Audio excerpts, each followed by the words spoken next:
este momento Sí. el país más frío del mundo. Vamos, ¿Y pero. cómo cómo lo sabes? Andá a chequearlo. Argentina. Obviamente no es un invento mío.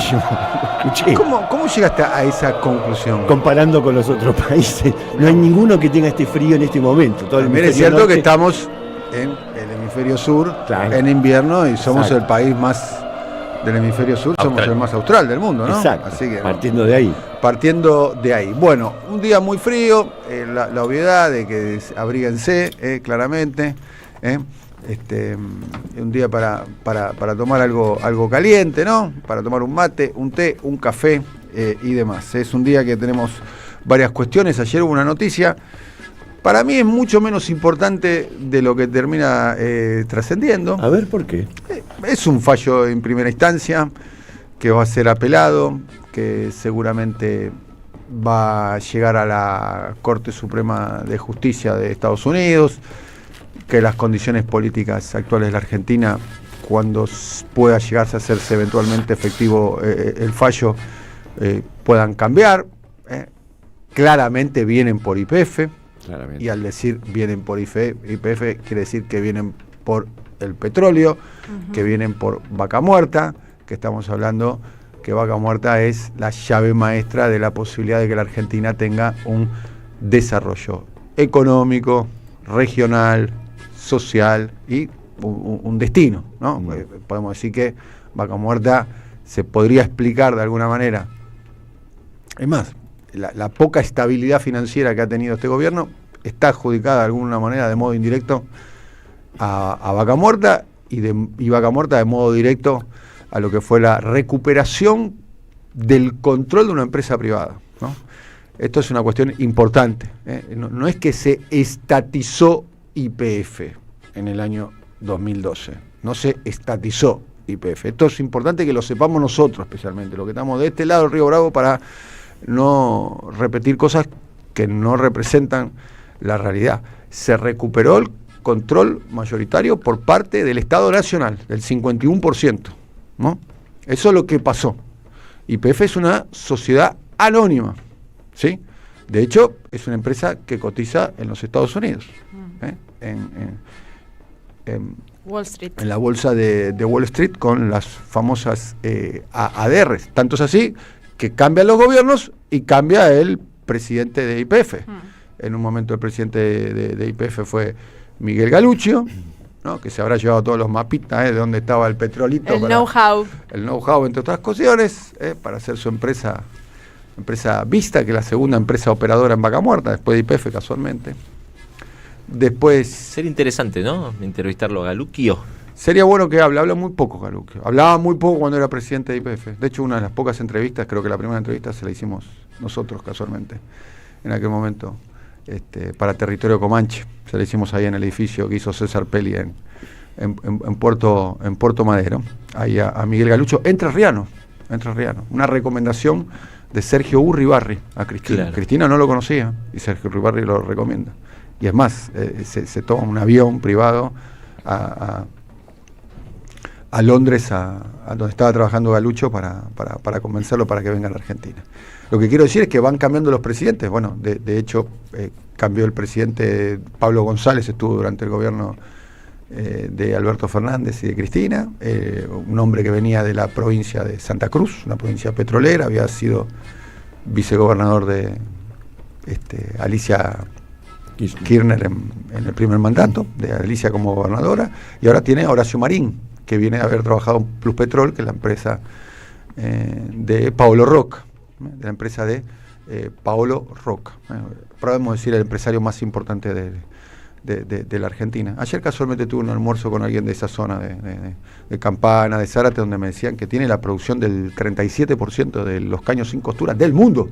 Tiene una empresa, tiene 5 empresas en Estados Unidos, el Grupo Techín. Tiene una empresa en Irán.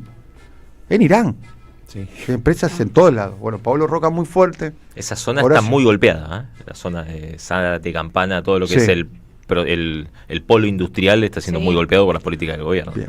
De hecho, se están yendo muchas empresas, están dejando de producir y están directamente importando. Bien, lo que está pasando acá con YPF, claramente vienen por YPF, vienen por el petróleo. Me gustaría a mí no me atemoriza tanto porque es una cuestión de primera instancia, se va a tener que seguramente recurrir a una Cámara, eventualmente debería llegar a la Corte Suprema de Justicia, y en el medio se trata de una cuestión claramente política, ¿no? Estamos hablando, hablemos en criollo, cualquier país y cualquier constitución del mundo tiene la posibilidad de la confiscación, de la expropiación. La constitución de Estados Unidos la tiene, la de Italia la tiene, la de España la tiene, la de Brasil la tiene, la de Argentina la tiene, claramente. Pero debe indemnizar.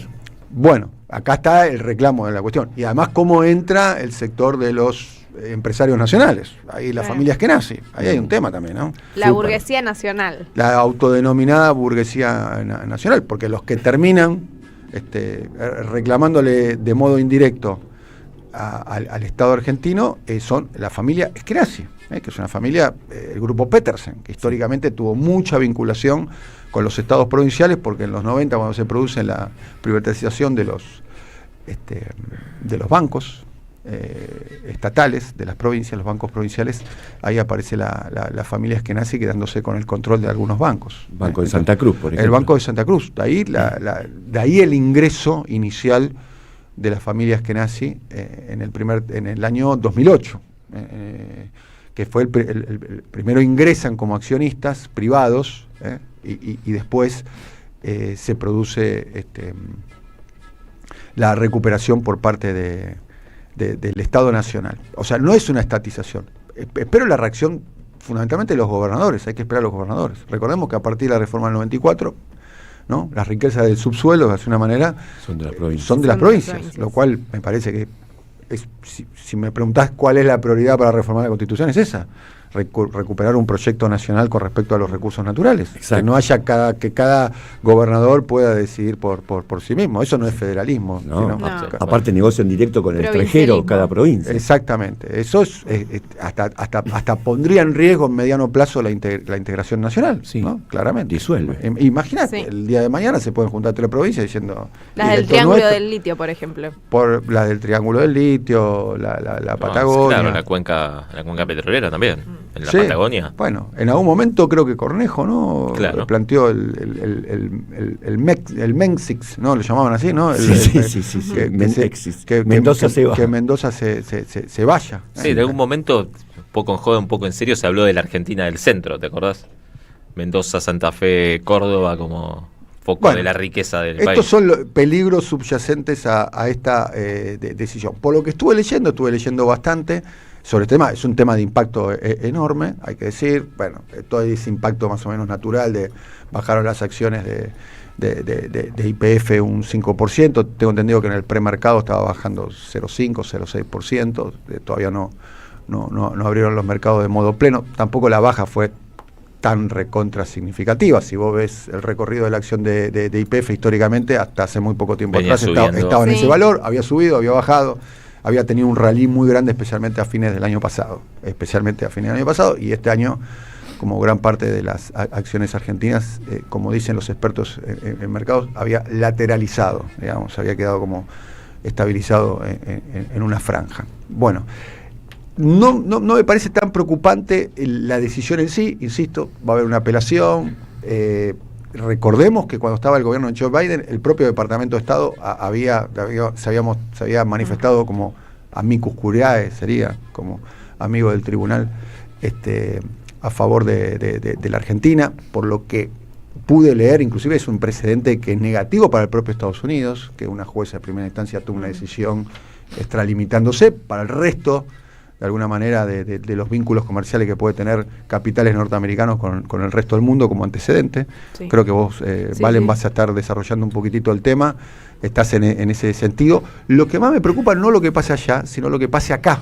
Insisto, sobre la reacción fundamentalmente de los gobernadores, de los empresarios, de los dirigentes gremiales, debería haber una reacción de gran parte de toda la dirigencia política nacional, que tengan algún tipo de... Porque está claro que si se quedan con YPF, chicos, esto... Ya está. No parece ser el caso, ¿no? Cerremos. ¿Qué? Hasta ahora de la reacción no parece ser el caso. Sí, esto es lo que más me preocupa. Sí. Porque que una jueza norteamericana, ¿entendés? Me imagino con todas las vinculaciones que debe tener una jueza en el estado de Nueva York, que falle, que termine fallando a favor de un fondo buitre, que es lo que termina pasando. Parece una manera, el fondo buitre de alguna manera compra, de alguna manera el litigio. Un fondo buitre muy ligado al Poder Judicial en general, el Burford. Bien, exactamente, no me preocupa. Me preocupa lo que puede pasar acá. Y el detalle no menor, que ahora sí tiene alguna explicación, ¿se acuerdan que las últimas apariciones del presidente Javier Milei con el mameluco de YPF? Sí. Porque uno de los razones del litigio es, porque ¿qué decían en YPF? No se preocupen, porque la demanda es contra el Estado, no contra la empresa.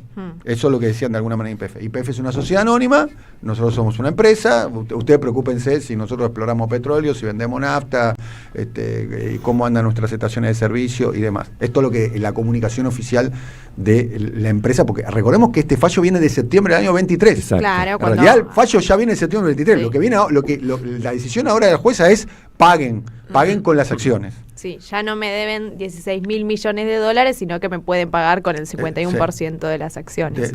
En este sentido, el tuit de ayer del presidente Javier Milei dice, bueno, vamos a apelar, primero cuestiona todo el accionar de Kicillof, lo insulta directamente, como estamos acostumbrados y demás, y al final dice, igual vamos a apelar porque vamos a defender los intereses nacionales. Lo cual claramente podrían utilizar este tuit en la justicia norteamericana como a favor de ellos, diciendo, el propio presidente de la Nación está reconociendo que la gestión de Axel Kicillof y su rol protagonista en la recuperación de YPF hizo todo mal, no cumplió con la normativa, con las cuestiones... Básicamente dice, van a apelar, pero tienen razón. Exactamente. Eso Entonces es digo, lo que está diciendo. es preocupante porque digo, no es un tuit de Manuel Adorni, no es un tuit de un funcionario de Javier Milei, es un tuit del presidente donde dice, Axel Kicillof hizo todo mal, vamos a apelar porque vamos a defender los intereses nacionales, pero reconozco y pongo en valor que la gestión de Cristina, la gestión de Axel hicieron todo mal en la recuperación. Entonces digo, eso efectivamente juega a favor de los tribunales norteamericanos cuando se ponga en valor que se está discutiendo en términos de defensa nacional de los intereses de la empresa también. Claro, porque aparte el gobierno no cree en la propiedad estatal de nada, y esto le viene muy bien porque es una privatización que no tiene que pasar por el Congreso ni nada.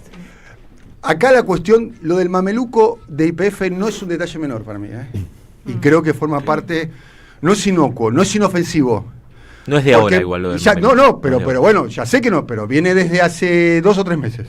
Sí. Tampoco desde el principio. De hace 2 o 3 meses viene que el presidente se viene como mameluco. Y no casualmente hizo la maniobra distractiva Un día anterior. del domingo pasado, ¿no? Sí. Está claro que su participación con los perros fue una maniobra distractiva por todas las dificultades económicas, fundamentalmente financieras, que está teniendo el gobierno. ¿Por qué no digo que es menor? Porque parte del razonamiento es YPF y el Estado Nacional son lo mismo. Sí. Parte del razonamiento de los litigantes, de los que Sí, litigan. Claro. Están diciendo, son lo mismo, cobrale a cualquiera. O sea, YPF dice, no, cobrale al Estado, que es el que te... Claro. El que tomó la decisión de la expropiación. No me lo cobres a mí, dice YPF. Los litigantes, ¿qué dicen? El fondo buitre. No. El Estado e YPF son lo mismo. Y la vinculación directa del Estado Nacional con la figura del titular del Ejecutivo, del licenciado Milei, con la empresa YPF, es un gran argumento a favor de los litigantes. De hecho, es el argumento más sólido a favor de los litigantes, de alguna manera. Yo no creo en las casualidades, a ese nivel no creo en las casualidades. Yo creo que Milei quiere entregar YPF. Sí. Y yo creo que lo advirtió Cristina también con mucha lucidez, lo advirtió Cristina cuando hablando sobre, creo que Tierra del Fuego. Acá son capaces de cualquier cosa. Sí. Son capaces de entregar territorio nacional, son capaces de entregar YPF. Obvio. La Argentina no es un país paria. Quieren convertir a la Argentina en un estado fallido, pero no somos un país paria. Nos quieren convertir en Perú. Estoy leyendo bastante sobre Perú. Sí. El modelo económico de Perú es muy interesante, ver todo lo que está pasando Exactamente. ahora. Para mí cuando pensamos a qué economía nos podemos llegar a parecer, es Perú, definitivamente. El otro día estaba leyendo en Perú, estadística oficial durante la pandemia, habrá cambiado seguramente en Perú. estadística oficial durante la pandemia, durante la pandemia, 4 de cada 10 hogares en Perú no tenían heladera. Wow. 4 de cada 10 hogares en Perú no tenían heladera. O sea, el 60% de los hogares tenían heladera. Digo, para cuando entendamos, cuando nos dicen el modelo Perú, que es un modelo de estabilidad macroeconómica, claramente, basado, entre otras cosas, en la exportación de materias primas. Sí, ¿no? reprimarización Sí, total. 45 mil millones de dólares por año exportan minerales. Lo cual, bueno, un tema para profundizar. Pero está en línea quien fuera asesor de YPF, economista especializado en finanzas públicas, banca pública y de la industria de los hidrocarburos, el licenciado Nicolás Gadano. Nicolás, muy buenos días. Daniel Tonietti y el resto del equipo te saludamos. ¿Cómo estás? Hola Daniel, hola, ¿cómo están? Gracias por convocarme. No, por favor, gracias a vos por tu tiempo. Queremos escucharte, sos un especialista, conoces el tema en profundidad, esta decisión que se conoció ayer, Nicolás. Bueno, mira, esto, digamos, es un paso más en un proceso que viene de hace mucho tiempo. Lo de ayer fue que la jueza Presca del Distrito de Nueva York, en donde tramita esta demanda que originalmente era contra el Estado argentino y contra YPF, pero la verdad que la sentencia y la condena fue solo contra el Estado. Y bueno, es ese famoso monto de 16 mil millones de dólares que se actualiza al 8% anual, enorme, es un costo enorme, vinculado al modo como se hizo la expropiación en el 2012, y que ahora la jueza, como Argentina hasta ahora no ha dado señales de cómo va a pagar o si va a pagar, la jueza, digamos, atiende el reclamo de los acreedores y instruye a Argentina, una cosa muy rara, ¿no?, a que transfiera un activo que el Estado argentino tiene, que son justamente el 51% de las acciones de YPF, como parte de pago. Esas acciones el Ejecutivo no tiene disponibilidad, la propia ley del 2012 decía que es el Congreso el que puede autorizarlo, o sea que probablemente no va a suceder, pero bueno, nos está mostrando que ese fallo, esa condena, en algún momento va a haber que encararla, porque si no va a dificultar, digamos, el funcionamiento de Argentina en los mercados internacionales. ¿Vos pensás que entonces este fallo es una instancia de la jueza para que el Estado Nacional se avenga a negociar con los demandantes? No es un fallo, más allá de que es un fallo que seguramente va a ser recurrido a una instancia superior, no es un fallo de aplicación efectiva o pronta. No, porque además las acciones están en Argentina, sería bastante disparatado que el gobierno, y creo que tendría problemas jurídicos en Argentina si lo cumpliera de esa forma. Comparto que probablemente esto conduzca a que Argentina inicie negociaciones con estos fondos, que son los que están llevando adelante esos reclamos, para ver cómo, en qué condiciones, con qué descuento, con qué bonos probablemente Argentina enfrenta esto, que bueno, que es el corolario, yo creo que no solamente de lo que pasó en el 2012, sino diría de algo mucho más grave, que fue lo que pasó en el 2008 con YPF, ¿no? Con el ingreso de la familia Eskenazi.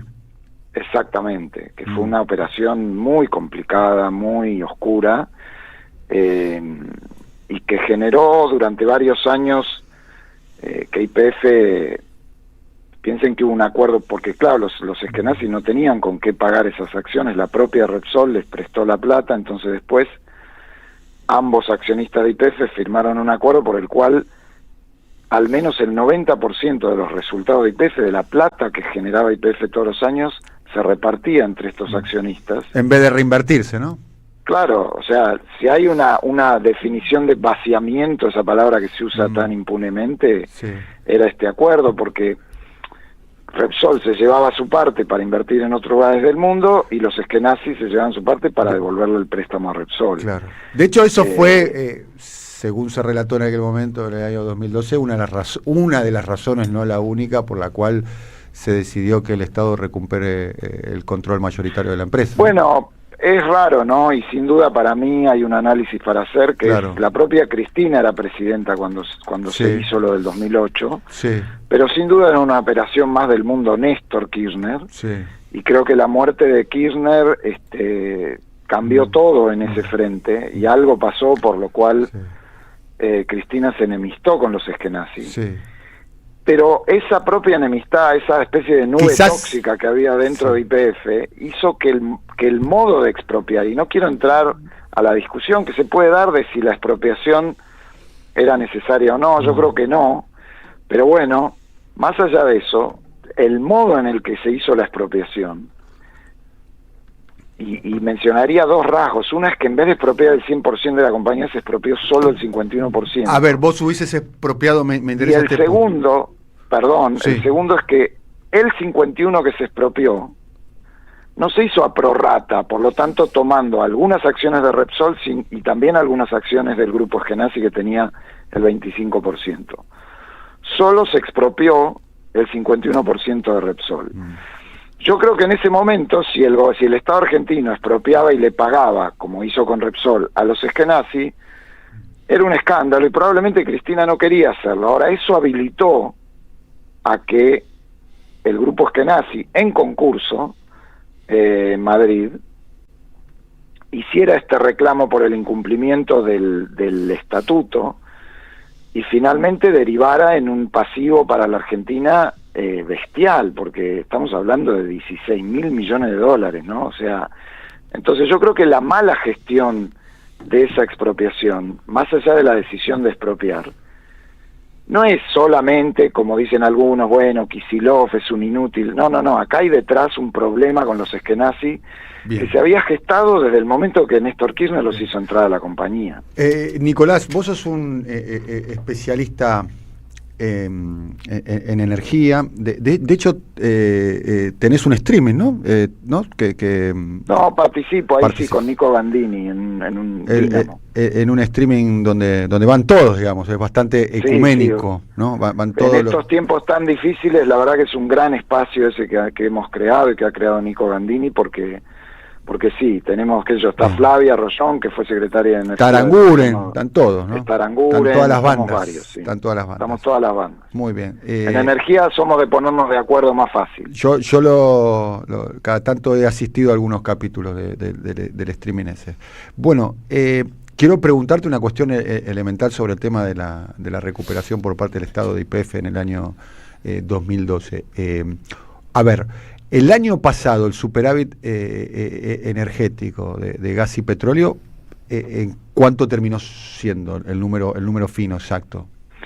Y creo alrededor de 6.000 millones de dólares. 6.000. Es muy importante la reversión que se hizo, veníamos del déficit. Sí, bien. Sí. ¿Y este año va a ser de...?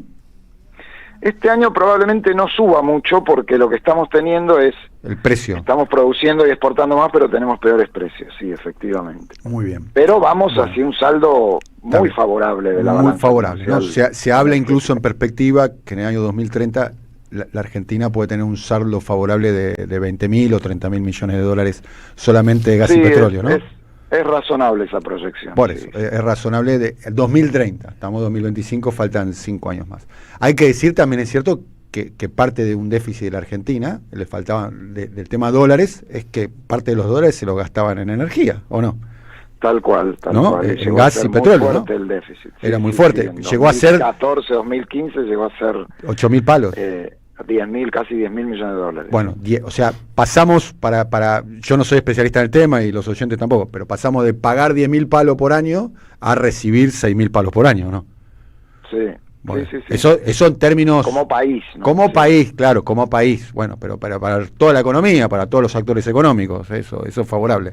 Y eso se hizo producto, entre otras cuestiones, de la decisión del año 2012, ¿no? Porque Vaca Muerta hasta el año 2012 sus operaciones eran nulas casi, eran bajas. Mira, relativo te diría, ¿no? O sea, no hay que desmerecer que efectivamente YPF en este modelo 51% estatal y 49% privada, fue como la que de alguna manera lideró ese proceso con Miguel Galucho, con el primer acuerdo con Chevron, pero ese acuerdo digamos, tan cuestionado, sí, ¿no? Ese muy acuerdo, cuestionado, ¿no? Que después se sancionó por ley. la reforma en la ley que aprobó el Congreso muy positiva en 2014 para dar lugar a la explotación no convencional, pero digamos, este cambio tan importante en la balanza energética tiene que ver básicamente con el activo, ¿no? Que es Vaca Muerta, y con la posibilidad de explotarlo, y la posibilidad de explotarlo no es estrictamente tener una YPF, y mucho menos tener una YPF con el 51% del Estado Nacional. Quiero decir, había también otros modos. Afortunadamente el ecosistema de empresas petroleras argentinas es muy amplio, o sea, está YPF y tiene un rol importante, y yo celebro que desde ese momento, más allá de si nos gustó o no lo que se hizo, este estado de YPF, 51% Estado Nacional, 49% privado en Nueva York y en Buenos Aires, se ha mantenido, y en el medio tuvimos el gobierno de Cristina, el gobierno de Macri, el gobierno de Alberto y el gobierno de Milei, sí. Y esa estabilidad en el formato de YPF es muy importante, que tenga esa continuidad. Ahora, tenemos muchas otras empresas locales, privadas. Bueno, está Vista, que es la segunda operadora en Vaca Muerta, que es un spin-off de YPF, si se me permite el... Bueno, no, en la gente, quizás, por Miguel y por los... pero digo, es una empresa... Es una empresa nueva. Financiado en el mercado de capitales privados. Está bien, sí. Está Pan American Energy, está, qué sé yo, Shell, que está muy activa en Vaca Muerta, Plus Petrol, que ahora compró activo, o sea... Y eso es muy positivo para la Argentina, y no desmerece a YPF. No. Entonces... Pero asociar el desarrollo de Vaca Muerta con la expropiación yo creo que es muy forzado. Está bien, pero yo tomo tus palabras, Nicolás. Incluso en ese momento, te diría, incluso en ese momento, vos pensás que el Estado argentino, más allá de estos 16.000 millones que algún día tendremos que pagar algo de eso, en ese momento le pagamos 6.000 millones de dólares en bonos a Repsol, que se los llevó por el 51%. Ahora, probablemente había también otras soluciones en las cuales el Estado argentino con esa plata podía capitalizar YPF, empezar a hacerse de una participación, mantener a Repsol como socio, ir diluyendo en el tiempo. No sé, hay muchos ideas o planes alternativos que hubieran permitido que en vez de poner los 5.000 millones o 6.000 para que Repsol se lo lleve, fueran al desarrollo de Vaca Muerta también. Entonces, yo creo que, bueno, ya está, fue lo que pasó. La expropiación además se hizo mal, pero no creo que sea justo decir que era la condición necesaria para desarrollar Vaca Muerta. Sí, obviamente había que terminar con ese acuerdo de accionistas que se había firmado en el 2008 por iniciativa de Kirchner, porque de otro modo YPF no podía invertir, o sea, eso desde ya, ¿no? Pero no era la única manera de hacerlo, estallar la compañía con esa expropiación mal hecha, que pensá que piensen, muchos años, y van a pasar algunos años hasta que le encontremos una solución a este problema, ¿no? De este fallo judicial. Nicolás, te agradecemos el contacto con nosotros, un abrazo muy grande. Gracias a ustedes. Hasta luego. Nicolás Gadano, economista especializado en finanzas públicas, banca, fue asesor de YPF. Tengo entendido que durante la gestión del gobierno de Mauricio Macri, de YPF. 11:29. Está con nosotros la compañera Irina Hauser. Buenos días, Irina. ¿Cómo estamos? ¿Qué tal? Buen día. Muy bien. ¿Cómo anda? ¿Está abrigada Irina Hauser? Bien. Ay, sí, porque soy muy violenta. Está muy bien. Además de la realidad. ¿Qué tenemos para el día de hoy, compañera Irina Hauser? Mira, hay el resultado de un sumario administrativo de la Gendarmería sobre el disparo a Pablo Grillo, que es muy impactante. Es como una especie de a ver cómo nos hacemos impunes y cómo justificamos la represión. Bueno, todo en ese sumario. Te voy a dar detalles acerca de eso, que es algo que secuestró la jueza María Servini hace unos días en la causa donde se investiga justamente la situación en la que se le disparó al fotógrafo y que lo puso al borde de la muerte. Muy bien, y además tenemos la situación de la militante detenida por la protesta en la casa de Spert, ¿no? Sí, exactamente, porque ayer le negaron la excarcelación. Está detenida en una cárcel común, ¿no? Sí, está en Ezeiza. Está en Ezeiza. Sí, y tiene una enfermedad autoinmune que no es nada menor. Un delito no encarcelable. Mirá, hay toda una discusión acerca de si esto es delito o no. Para mí no hay ningún delito. Podría ser una contravención, ¿no? Pero vos sabés que creo que ni siquiera es una contravención, por lo menos en la zona de Bécar, donde vive José Luis Espert. Bueno, todo un debate alrededor de eso. Sí, es un delito que está vinculado incluso con la incitación al odio. Pero, cosa que en Espert sería, ¿no? Claro, vos imagínate, ¿qué queda? Si hay ¿no? una persona que ha incitado al odio de un modo directo, ese ha sido José Lo ha Luis hecho Espert, ¿no? con Que Cristina y llevaban con orcas. Florencia Es como semanas participar atrás en la UCA. Participar de una organización que intenta imponer sus ideas por la fuerza e incentivar... Los que llevaban orcas a todos lados nunca tuvieron un problema parecido Jamás. a este, ¿no? Sí, tuvieron el Revolución Federal. Pero presos así por llevar las orcas. Estuvieron detenidos justamente por este delito, pero para mí hay una diferencia muy ¿Pero grande. estuvieron detenidos en una cárcel común? Estuvieron detenidos en una cárcel común, No. pero fue un tiempito. Para mí hay una gran diferencia entre una situación y otra. Fue posterior al atentado a Cristina.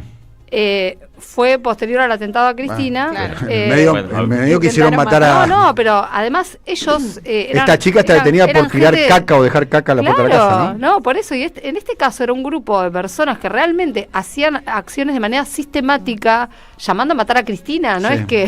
Explícito. No. Sí, bueno, para mí hay una diferencia muy Después grande. quiero que desarrollemos el tema de la detención de esta chica y demás. Y en un ratito estamos con Valentina Castro también. Vamos con los detalles. Exactamente. Sobre el tema del fallo contra Cristina y también lo que está sucediendo con el balance de fallo, contra Cristina. Podría ser también. Contra Exacto. Cristina. Todo hace juego con todo. Mira, me jugó una buena pasada mi inconsciente, porque en definitiva es contra Cristina, definitivamente. Es contra las políticas, Contra las políticas. de Cristina. Lo importante que espero que haya una reacción, ¿no? Insisto sobre el tema. Me preocupa más lo que va a pasar acá adentro que lo que pasa afuera, ¿no? Y entender, a ver si entendemos la naturaleza de lo que debería ser el próximo gobierno de origen nacional y popular en la Argentina, ¿no?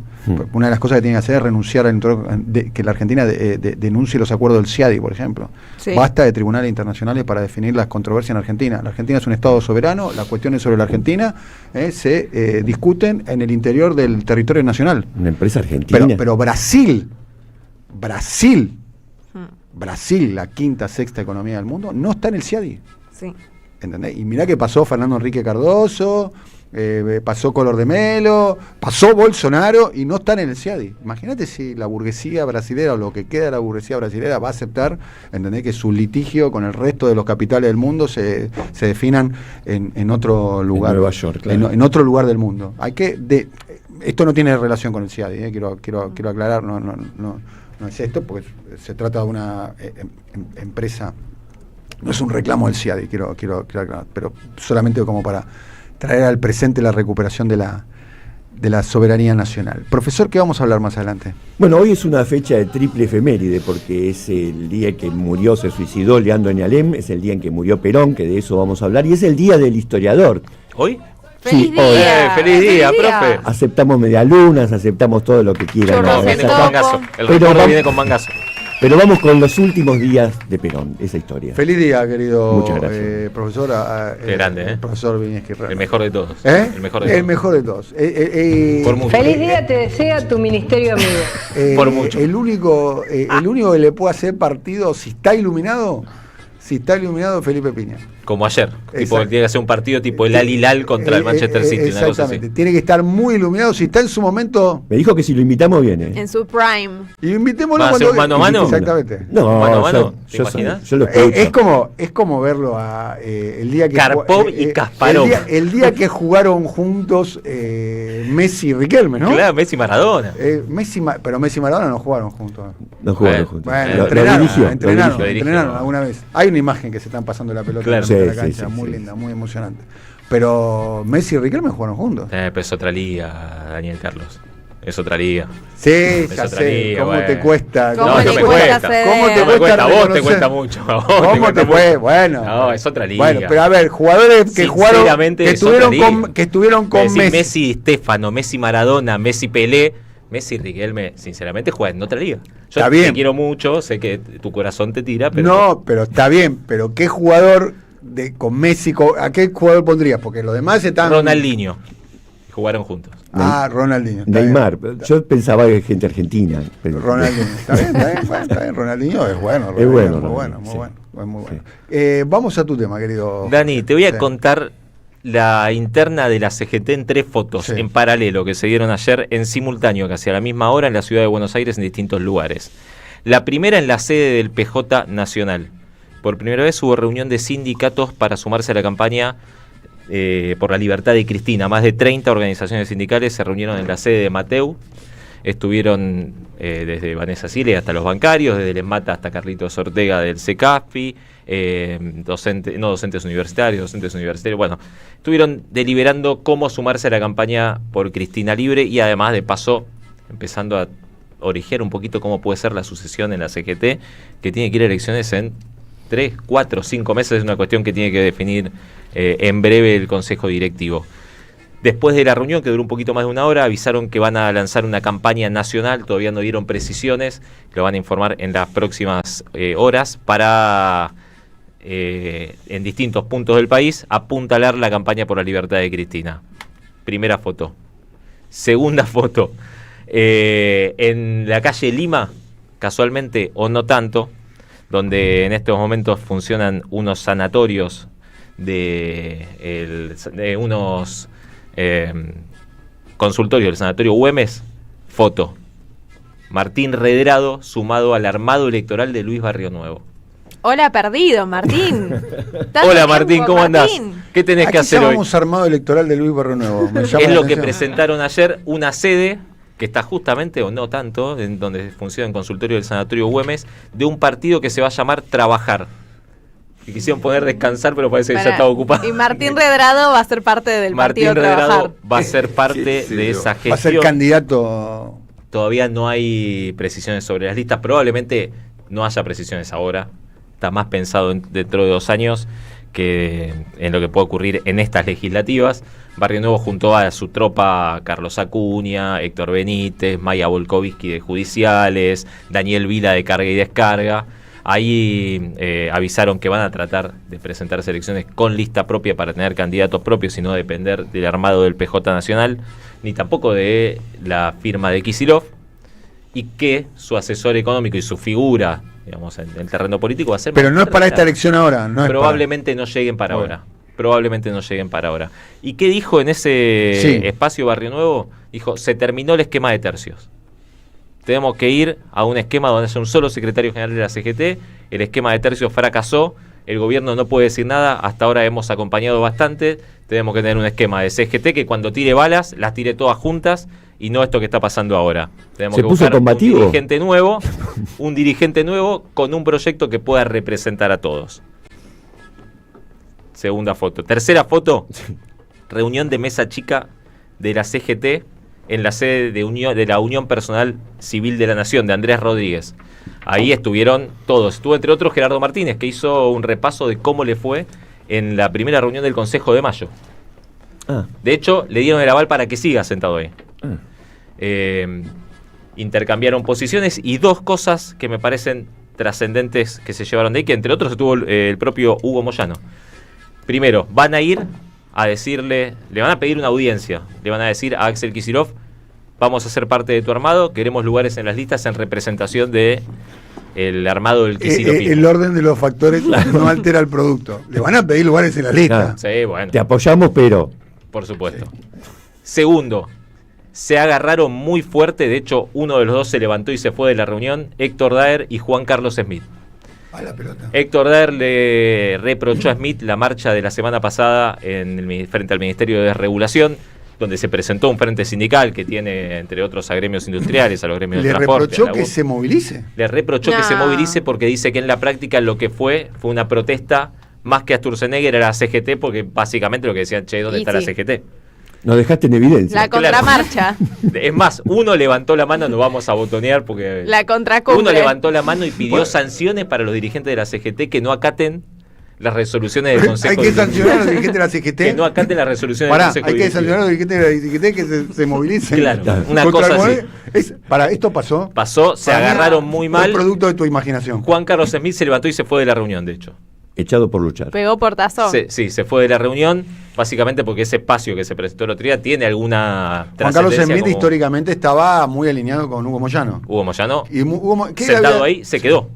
Hugo Moyano, obviamente sentado ahí, se quedó. Enmit es La dragado. saga de los Moyano, ¿podemos actualizar algún dato o no? No hay nada. Ah. Los limpió a todos el padre, básicamente. Los limpió a todos y toma él las decisiones personalmente. De hecho, ayer estaba Argüello, también, que es su delegado, digamos, en el triunvirato, pero fue él personalmente para garantizar, primero, que el gobierno, que la CGT no se vaya del Consejo de Mayo y que se apueste en la interna del PJ hacia Axel Kicillof. Así que tenemos, por un lado, un triunvirato que se está cayendo a pedazos con unas diferencias internas muy importantes.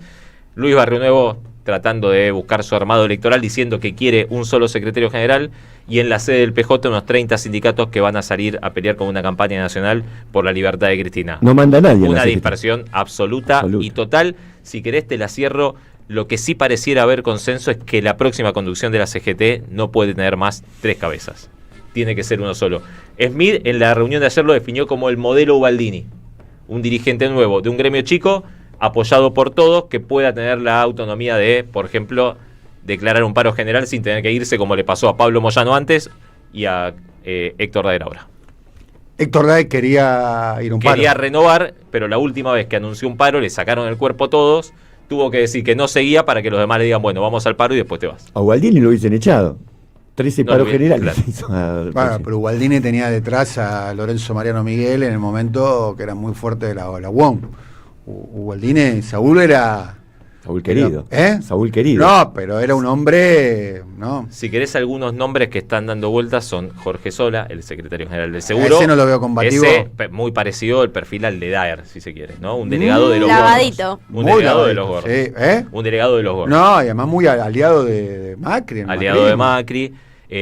Daniel Vila, que sería el promocionado por Luis Barrio Nuevo, un dirigente que tiene muy buena relación con Galperín, ¿no? Porque básicamente se quedó con la Es el gremio que armó Galperín para confrontar con Moyano, es un gremio ¿no? que existía, pero sobre el que Galperín se monta para no pagarle a los Moyano el convenio colectivo. Te digo que en la práctica después los trabajadores de carga y descarga terminan teniendo mejores salarios que los camioneros, básicamente por no ser camioneros. ¿Viste esas cosas que pasan raras, donde los empresarios prefieren pagar más y no tener que hablar con uno que no quieren? El otro nombre que circula es el de Cristian Jerónimo, que sé que está recorriendo sindicatos tratando de ver, y el que postuló el otro día a Abel Furlan, el secretario general de la UOM, que habló con nosotros, fue Pablo Viró. Dijo, yo quiero que sea Abel Furlan el próximo. De aeronavegante, ¿no? Pablo Viró es de los pilotos. Ah, de pilotos. No lo veo a Pablo Viró. No, Pablo Viró postuló a Furlan como Furlan. su candidato Pablo para Viró la a Furlan. Perdón. reelección. Ok. Esos son los 4 nombres sobre los que ahora empieza a haber un tipo de ruido. Muy bien. Valentina Castro, fallo contra la Argentina. Vamos con ese tema. Y a las 11:15, ni un minuto antes ni un minuto después, novedades de JP Morgan con Raúl de la Torre. 11:15, estén atentos. Bueno, como decíamos al inicio del programa, se conoció en el día de ayer que efectivamente el Tribunal de Estados Unidos, a través de la jueza Loretta Preska, falla en contra del Estado Nacional por el caso de la empresa YPF, y acá empiezan a salir algunas cuestiones que entran en debate, que reconocemos que este proceso en realidad se inicia muchos años atrás. En 2015 se presenta la primera demanda, 3 años después del proceso de recuperación de la empresa nacional. La demanda justamente lo que hace es cuestionar la no compensación a los otros accionistas privados que estaban en el juego, que estaban en la competencia, pero acá hay una cuestión central que tiene que ver con el perfil de Loretta Preska, que es discípula directa del juez Griesa, ¿no? Juez con una participación protagonista en todo lo que es el conflicto con los fondos buitres, y acá entra otro fondo buitre que es el fondo buitre Burford Capital, que sería el principal beneficiado de que le compra el reclamo de alguna manera. Exactamente, al holding de Eskenazi. Las maniobras del grupo Eskenazi son muy cuestionables. Vale, eso es una buena pregunta para hacerse de este lado del Río Bravo, ¿no? Total. Del recorrido que ha tenido la familia Eskenazi, que después se transformó en una furibundos opositores al gobierno de Cristina. Sí. Una cuestión interesante con lo que tiene que ver con el fondo Burford Capital, que es un fondo que básicamente se dedica a comprar juicios y a aumentar su rentabilidad a través de la compra de juicios. Y lo llamativo es que es una empresa en la cual el juicio de YPF representa casi el 70% de su potencial ganancia. Básicamente, la vida y la sostenibilidad del fondo buitre de Burford Capital está atada a este juicio de YPF, por eso la intención directa de este fondo buitre de presionar una vez más contra el Estado Nacional, contra la Argentina, para la apropiación de estas acciones. Lo que discutíamos antes es, bueno, Presca le dice, vos perdiste el juicio y me tenés que pagar 16.000 millones de dólares, que era el último monto que se había expuesto por parte de los tribunales norteamericanos. Ahora cambia eso y le dice, exijo el 51% de las acciones que tiene el Estado Nacional sobre la empresa. Esto no es legal, las acciones no se pueden entregar sin que antes se discuta en el Congreso, sin que salga una ley y demás, pero la argumentación que sostiene Presca es que dice, bueno, si YPF efectivamente cotiza en Wall Street, como es una decisión autónoma de la empresa de cotizar en Wall Street, se tiene que reducir a las leyes norteamericanas y la legislación local, como esto que decía, bueno, tiene que pasar por el Congreso, tiene que salir una ley, pasa a un segundo plano, ¿no? Cuando estamos hablando de una decisión autónoma de la empresa de cotizar en Wall Street. Volviendo al tema del fondo Burford, que es muy interesante seguirlo de cerca, sobre todo porque hay una vinculación directa con la Libertad Avanza y el fondo Burford. ¿Cuál? En enero de este año, la Libertad Avanza designó como un nuevo procurador del Tesoro a Santiago Castro Videla. Procurador del Tesoro son los abogados del Estado, ¿no? Exactamente. El cargo que ocupaba Zanini, ¿no? Exactamente, es el cargo que ocupaba el que tiene que defender los intereses del Estado Nacional. Exactamente. Cuando litigan contra el Estado. En enero, la Libertad Avanza designa a nuevos procuradores en el Tesoro a Santiago. Originalmente estaba Rodolfo Barra, exactamente. ¿No? Lo designan a Santiago Castro Videla, que es uno de los socios, y es el ahijado político de Alberto Bianchi. ¿Quién es Alberto Bianchi? Es un testigo experto de Burford para litigar contra la Argentina en la causa YPF. Acá vemos una correlación directa y una vinculación directa entre la Libertad Avanza designando como procurador del Tesoro a Santiago Castro Videla, que tiene un vínculo cuasi familiar directo con Alberto Bianchi, que es el testigo experto de Burford para litigar contra Argentina en la causa YPF. Y tengo entendido también que forma parte de un estudio de empresas que litigaron contra la Argentina, el CIADI, ¿no? Exactamente. Bianchi actuó justamente como un experto para... O sea, experto para litigar contra la Argentina, contra su propio país. Es un antiestado, Castro Videla. Bueno. Sí. Y Bianchi justamente actuó como experto para litigar a favor de grandes empresas en casi 15 casos en contra de la Argentina. Es decir, ponen como procurador del Tesoro, como abogado del Estado Nacional, a una persona que tiene una vinculación directa con la persona encargada de litigar a favor del fondo Burford Capital en contra de la Argentina. Hay una vinculación directa cuando decíamos, bueno, Burford Capital es quien le compra el holding a Eskenazi en ese momento, ¿no? Acá empezamos a ver cómo se van atando todas las relaciones entre la justicia, los tribunales norteamericanos, que también los propios tribunales norteamericanos dicen que esto es un escándalo, como que la jueza se mandó un poco sola, porque, no hay una razón compartida. Hay muchos cuestionamientos técnicos, ¿no? Exactamente, a lo que dijo la jueza, ¿no? Y acá entra la cuestión geopolítica de qué pasa con Trump también en Estados Unidos. Recordemos, hoy lo decíamos al inicio del programa, durante el mandato de Joe Biden, el Departamento de Justicia de Estados Unidos presentó un escrito a favor de la Argentina justamente solicitando que Presca rechazara la solicitud de los fondos Burford y Eton Capital de quedarse con estos activos de YPF. Con la llegada de Trump, Milei confió de más, otra vez, en que iba a recibir su apoyo para resolver el caso con Estados Unidos. Que es lo que había pasado con la gestión de Biden, ¿no? Exactamente. Acá recién lo decíamos, el Departamento de Estado presenta un escrito a favor de la Argentina, en contra de los fondos buitres que hoy están presionando para quedarse con esos activos financieros. Milei confía que Trump lo va a apoyar, otra vez eso sale mal, y al conocerse el primer fallo, después caen las acciones de YPF, sube el precio del dólar, hay modificaciones en la rentabilidad de la empresa, es decir, esto salió mal y no se recibió de ninguna forma el apoyo de Trump. Para ir cerrando, como decíamos al inicio, bueno, también la discusión, donde ya en el 2023 la jueza Presca había fallado, en 2024 Argentina apela y otra vez vuelve a pasar, ya no con el monto de 16.000 millones de dólares, sino más bien con el 51% de la participación de las acciones empresariales. Acá, para ir cerrando, la reacción de Javier Milei, lo decíamos, lo que hace él es subir un tuit en el día de ayer, cuestionando todo el accionar de Axel Kicillof y dice la condenada Cristina Fernández de Kirchner, y después dice igual vamos a apelar en defensa del Estado Nacional. Esto es un argumento directo para que le use la jueza Presca y diga...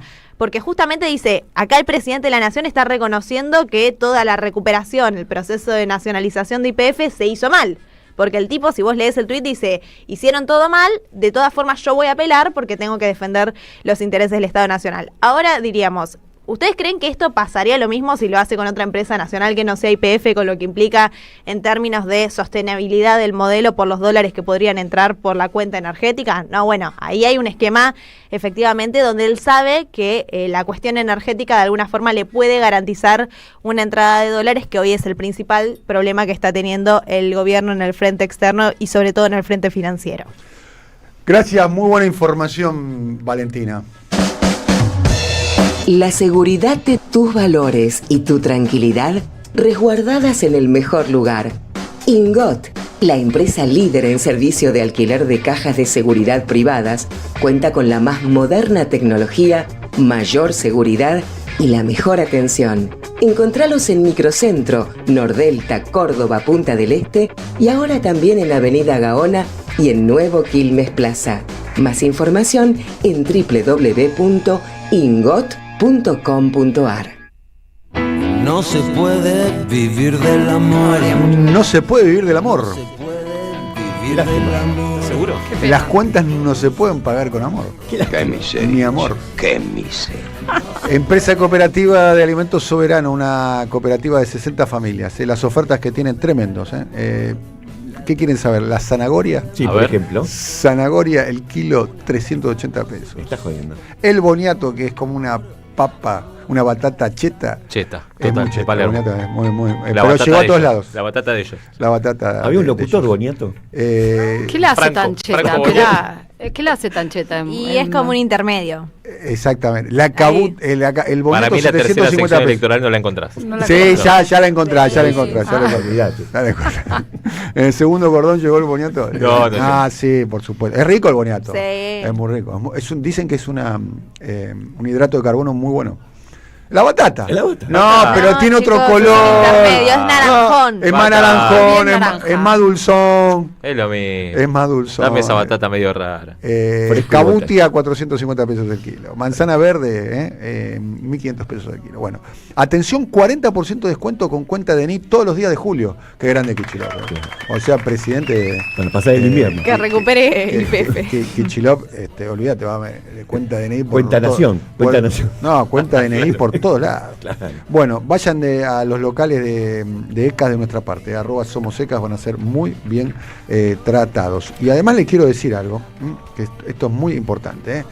La yerba mate compañera, 4 modelos bien peronistas para que en cada mate te acuerdes de qué lado de la mecha te encontrás. Yerba orgánica, secado natural, barbacoa, como las de antes. Tenés 4, las latas son excelentes, son muy bonitas. Tenés Perón y Evita, clásico. Un clásico. Néstor y Cristina, otro de clásico. New clásico.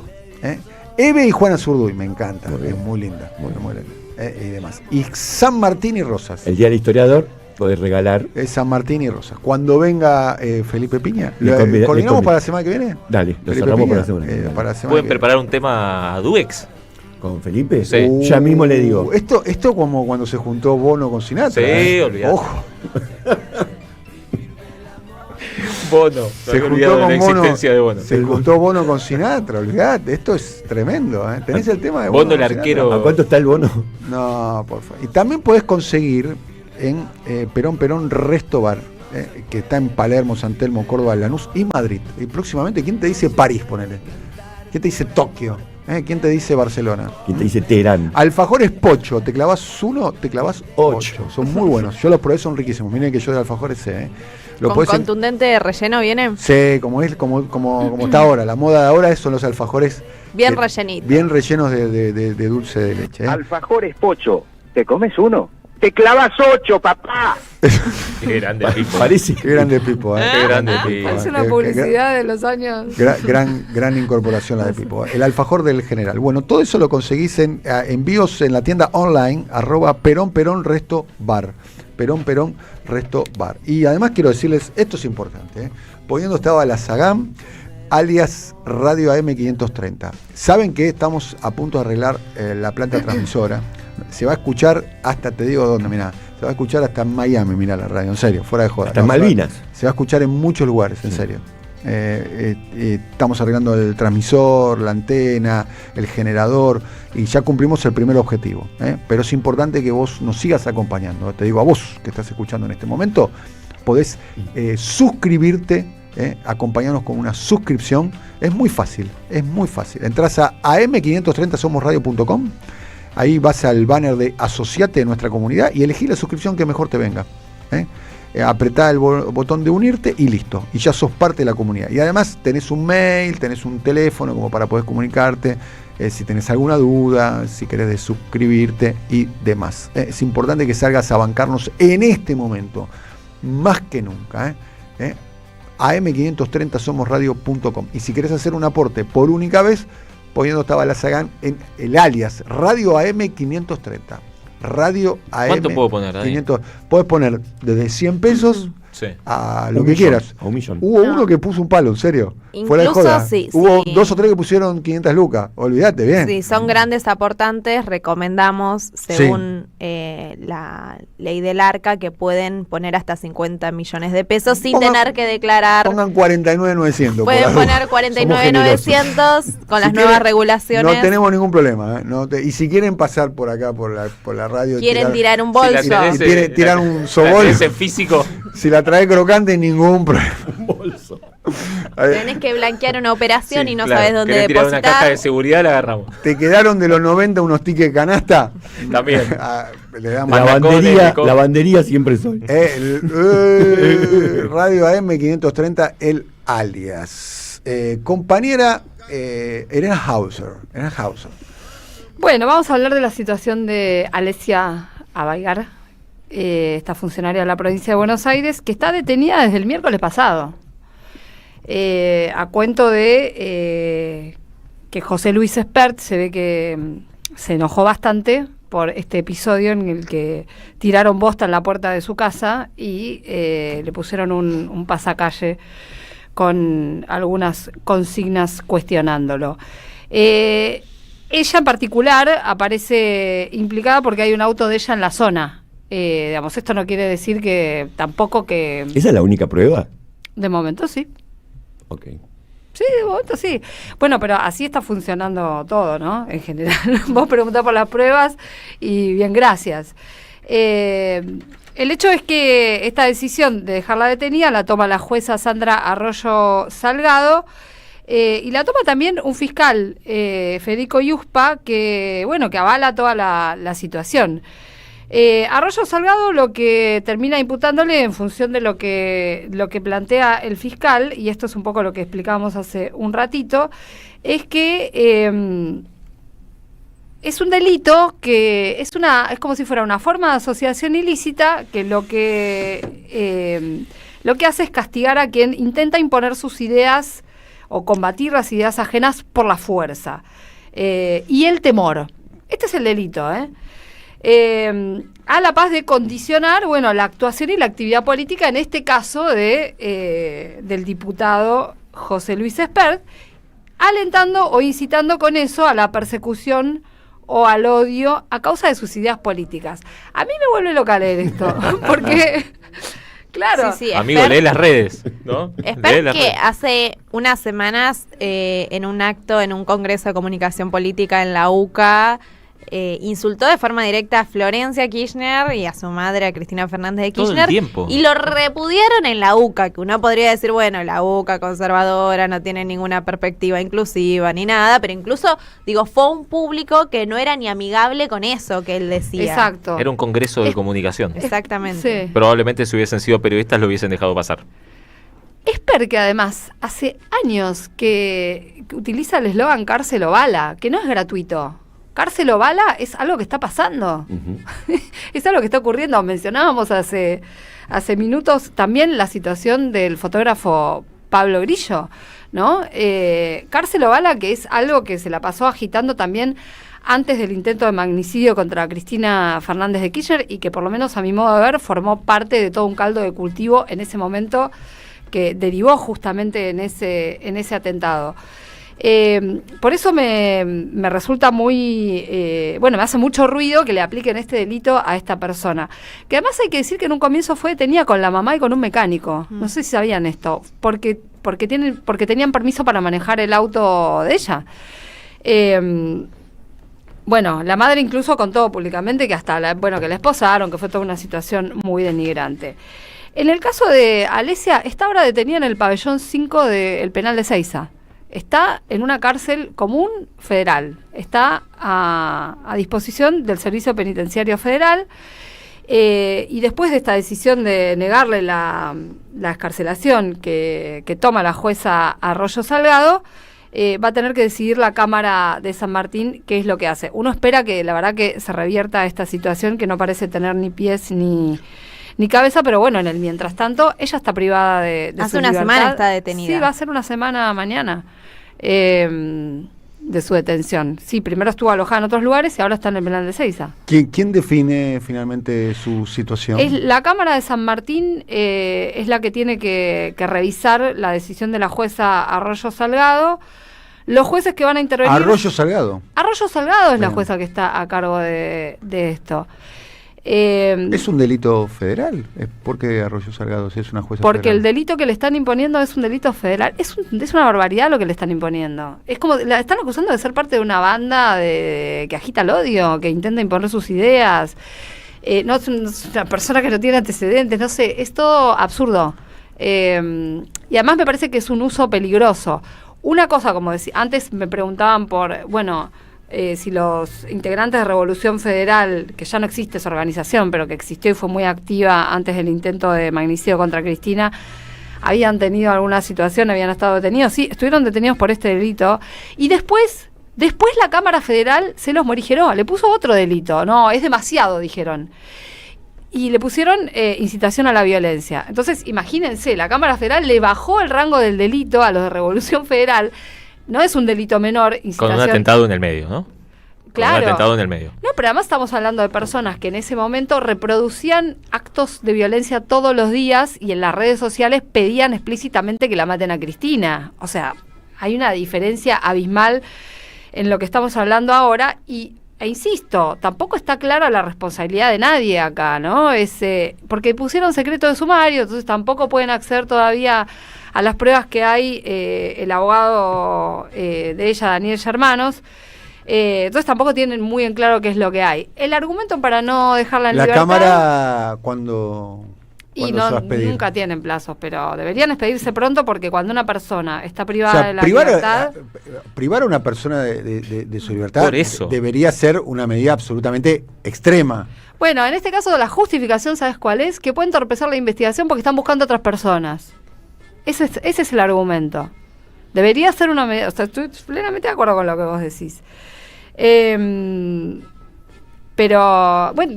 Es la arbitrariedad. Es parte de lo que se viene, Es parte de lo que se viene, Preparémonos porque sí, esto es una pieza de un rompecabezas. Es parte de lo que se viene. O sea, te detienen por ir a una marcha. Es un poco la lógica. Es que ya... Están tratando de inocular el miedo, porque claramente frente a una manifestación nadie tiene ganas de terminar detenido una semana en una cárcel común. Bueno, una semana... Hagamos memoria, el año pasado, ya pasó un año, sí. El 12 de junio del año pasado detuvieron a 33 personas que estuvieron bastante más que una semana detenidas. Sí. Y algunas siguen imputadas o con falta de mérito. Si te dictan falta de mérito, no es que quedaste desvinculado de la investigación. Gente que fue a protestar a la plaza contra la ley Bases y todavía sigue vinculada a una causa que tiene la jueza María Servini. Insisto, me parece importante marcar la diferencia con Revolución Federal. Revolución Federal te ponía una guillotina en la plaza, tiraban antorchas con fuego a la rosada, chicos. Llevaban una horca, tiraron basura en el Instituto Patria. Eso no les en ese momento no les valió nada. Pasaron meses, hasta que eso tuvo alguna clase de costo. Previo al atentado le tiraron una piedra a la oficina de Cristina. Eso había sido, más a comienzo de año, ¿no? Fue toda una sucesión de hechos de violencia que quedaron después coronados en estos episodios, en el intento de magnicidio. Y te insisto, la Cámara San Martín, son Alberto Lugones y Barral los jueces que la integran. Bien, se supone que van a revisar esta decisión, ¿no? Deberían. Bueno, volviendo al tema de YPF, el tema del día, riojanos que votaron a favor de la expropiación publica Martín Menem, el presidente de la Cámara de Diputados. Pone diputado Jorge Lloma y nombra a otros. Senadores y nombra a los senadores. El único que no participó de este atropello fue Menem, refiriéndose al entonces presidente, entonces senador y expresidente que la privatizó en su momento. Carlos Menem, que la privatizó. El que le responde es casualmente el que era diputado y luego fue senador, Jorge Lloma, y responde: así es, yo voté la estatización de YPF, dice Jorge Lloma, y lo volvería a hacer con las dos manos. Te explico, comillas, sietemesino político, le refiere sietemesino entre comillas, que no pasó por la incubadora. En el año 92 el Congreso Nacional sanciona la ley por la cual YPF se transforma en sociedad del Estado, que es cuando ingresa la empresa, ingresan capitales privados, pero la acción de oro todavía es conservada por el Estado, en el año 92, que ingresa Estensoro. ¿Se acuerda? Sí. El padre de María Eugenia Estensoro. Se transforma en sociedad del Estado, con el Estado argentino como accionista mayoritario, titular de la empresa y dueño de la acción de oro, por la que se reservaba el poder de veto en las decisiones estratégicas de la compañía. En el año 99 el presidente vendió insólitamente y sin participación del Congreso la acción de oro, lo que le permitió que los españoles asuman el control total de YPF. Luego de una década sin inversiones, nuevas áreas de explotación y la empresa vaciada, el Congreso sanciona la ley a instancia de la presidenta Cristina y Kicillof, por la cual el Estado argentino recupera el control de la mayoría del paquete accionario YPF e inicia un proceso virtuoso de inversiones y nuevas áreas de explotación que culmina en Vaca Muerta, uno de los mayores reservas de gas y petróleo no convencional del mundo. Lo cual se ve claramente, la estadística es muy clara en ese sentido. Cualquier gráfico que puedas ver es a partir de la recuperación del control del Estado en el año 2012, sube la explotación de gas y de petróleo, de transformarse en importadores netos a exportadores netos. De hecho, lo explicó Nicolás Gadano, que fue funcionario de Macri, conversando con nosotros más temprano. En un año tenés el monto que se quiere pagar, porque si antes se pagaba 10.000 y ahora se gana 6.000, ahí tenés una diferencia de 16.000 en un año. Lo que nunca me expliqué es por qué Menem entregó la petrolera argentina a los españoles. Por ahí podrías averiguarlo entre tus socios y conocidos, Esto dice Jorge Lloma, debatiendo ahí con Martín Menem, una pelea familiar, podemos decir, ¿no? Entre los Llomas y los Menem. 11:08, vamos a una pequeña tanda. Cuando volvamos, el profesor Vinicius estará con ¿qué? Los últimos días de Juan Domingo Perón. Muy bien, y tiene un breaking news Rulo de la Torre sobre JP Morgan. Tiene un breaking news Rulo de la Torre sobre JP Morgan, y además estará con nosotros para conversar. Está viniendo al estudio, viene Juan Monteverde. Juan Monteverde estará, quien acaba de ganar las elecciones en la provincia de Santa Fe, más precisamente en la ciudad de Rosario. Va a venir a conversar con nosotros en minutos acá en vivo, al estudio de AM530. Siempre soy con Daniel Tonietti. AM530. Somos Radio.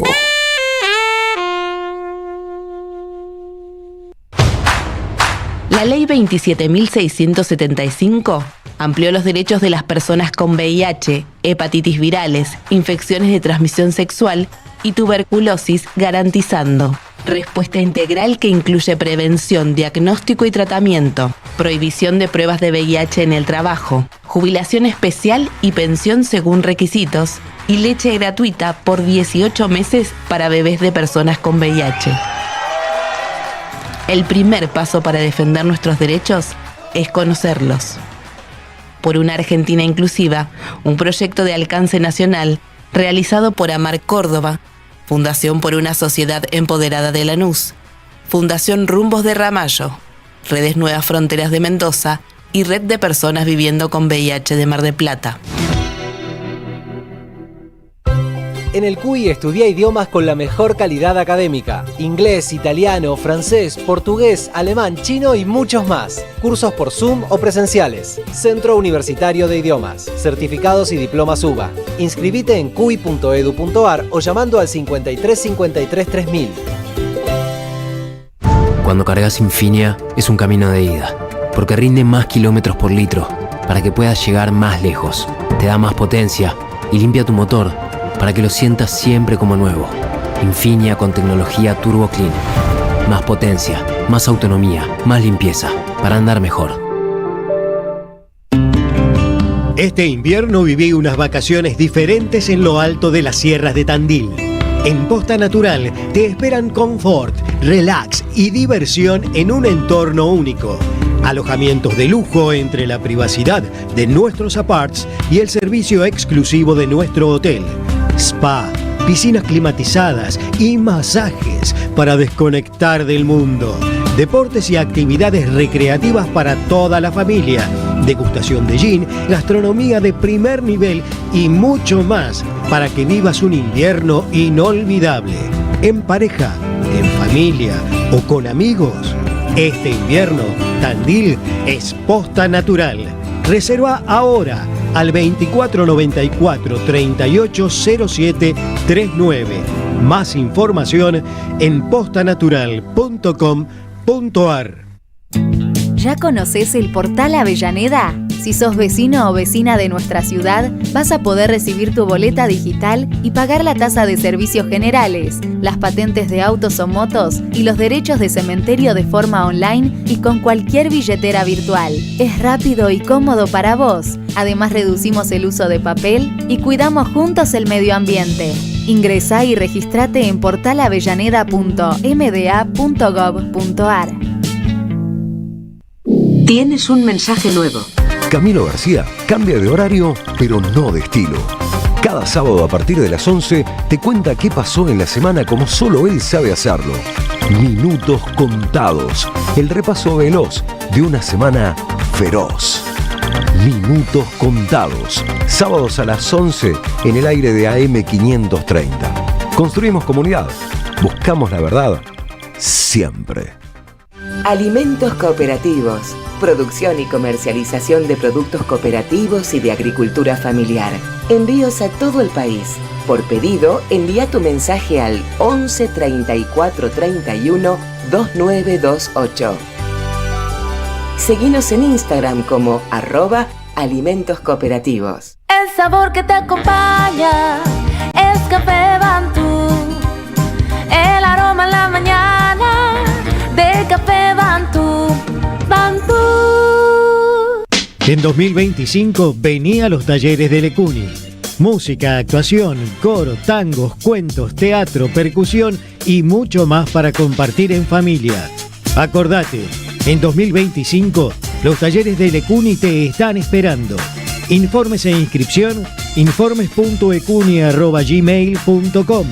Y seguinos en Facebook, Espacio Cultural Nuestros Hijos, y en Instagram, @ecuni.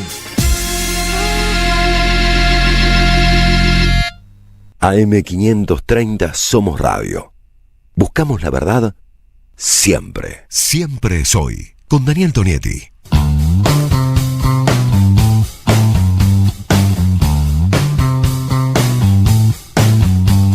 A los que no les gusta mirar el pasado, yo desconfío de los que no les gusta mirar el pasado. me gustaba el del Gordo Dan para completar esto. Lo del Gordo Dan no tenés nada, No, por favor. no. ¿Lo tenés el Gordo Dan? No. Claro, hace mucho que no lo ponemos en Sí, órbita. Está bien. Bueno, un día como hoy, pero de 1974, querido Silvio, escuchábamos todos por cadena nacional a la entonces ya presidenta de la Nación. A ver, escuchemos. Con gran dolor debo transmitir al pueblo el fallecimiento de un verdadero apóstol de la paz y la no violencia. Asumo constitucionalmente la primera magistratura del país. No sé qué era más preocupante, si la muerte de Perón o quién acababa de asumir la primera magistratura del país. Isabel Martínez de Perón asumía la presidencia y, como decía al principio, hoy es una fecha triple porque también un día como hoy se suicidó en 1896 Alem, Leandro N. Alem, que escribió después de la Revolución del 93, luego de la derrota de la insurrección, escribió Alem, los radicales conservadores se irán con don Bernardo de Irigoyen. Otros radicales se harán socialistas o anarquistas. La canalla de Buenos Aires, dirigida por el pérfido traidor de mi sobrino Hipólito Yrigoyen, se irá con Roque Sáenz Peña y los radicales intransigentes nos iremos a la mismísima mierda. Esto escribió Alem 3 años después. Se suicidó. También es el día del historiador, tiene que ver con un decreto de Mariano Moreno para archivar la documentación del Estado. Pero hablemos de los últimos días de Perón, que nos ocupa muchísimo más. En una entrevista en la TV pública, el doctor Daniel López Rossetti indicó que, según informes oficiales, el doctor Flores Tascón le hizo una advertencia a Perón. Le dijo: general, si usted vuelve a la Argentina, probablemente le queden 2 o 3 años de vida. En España, si se queda acá, posiblemente pueda vivir más de 10 años. ¿Qué hizo Perón? Volvió a la Argentina sabiendo que era más que probable que ni siquiera pudiera terminar ese mandato, y asumió su tercera presidencia el 12 de octubre de 1973. Es decir, que pudo estar en el cargo 8 meses. 8 meses que fueron súper convulsionados. Se esperaba mucho que esa última carta, que era Perón, pudiera contener la conflictividad social, pero a los pocos meses de gobernar, el mismo Perón se dio cuenta que no podía.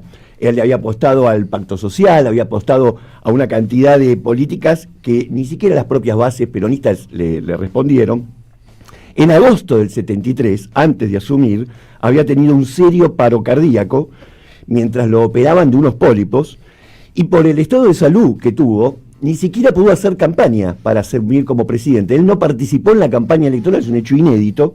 La campaña la hicieron Isabel y López Rega, igual así ganó con el 62% de los votos, números totalmente fuera de nuestra época.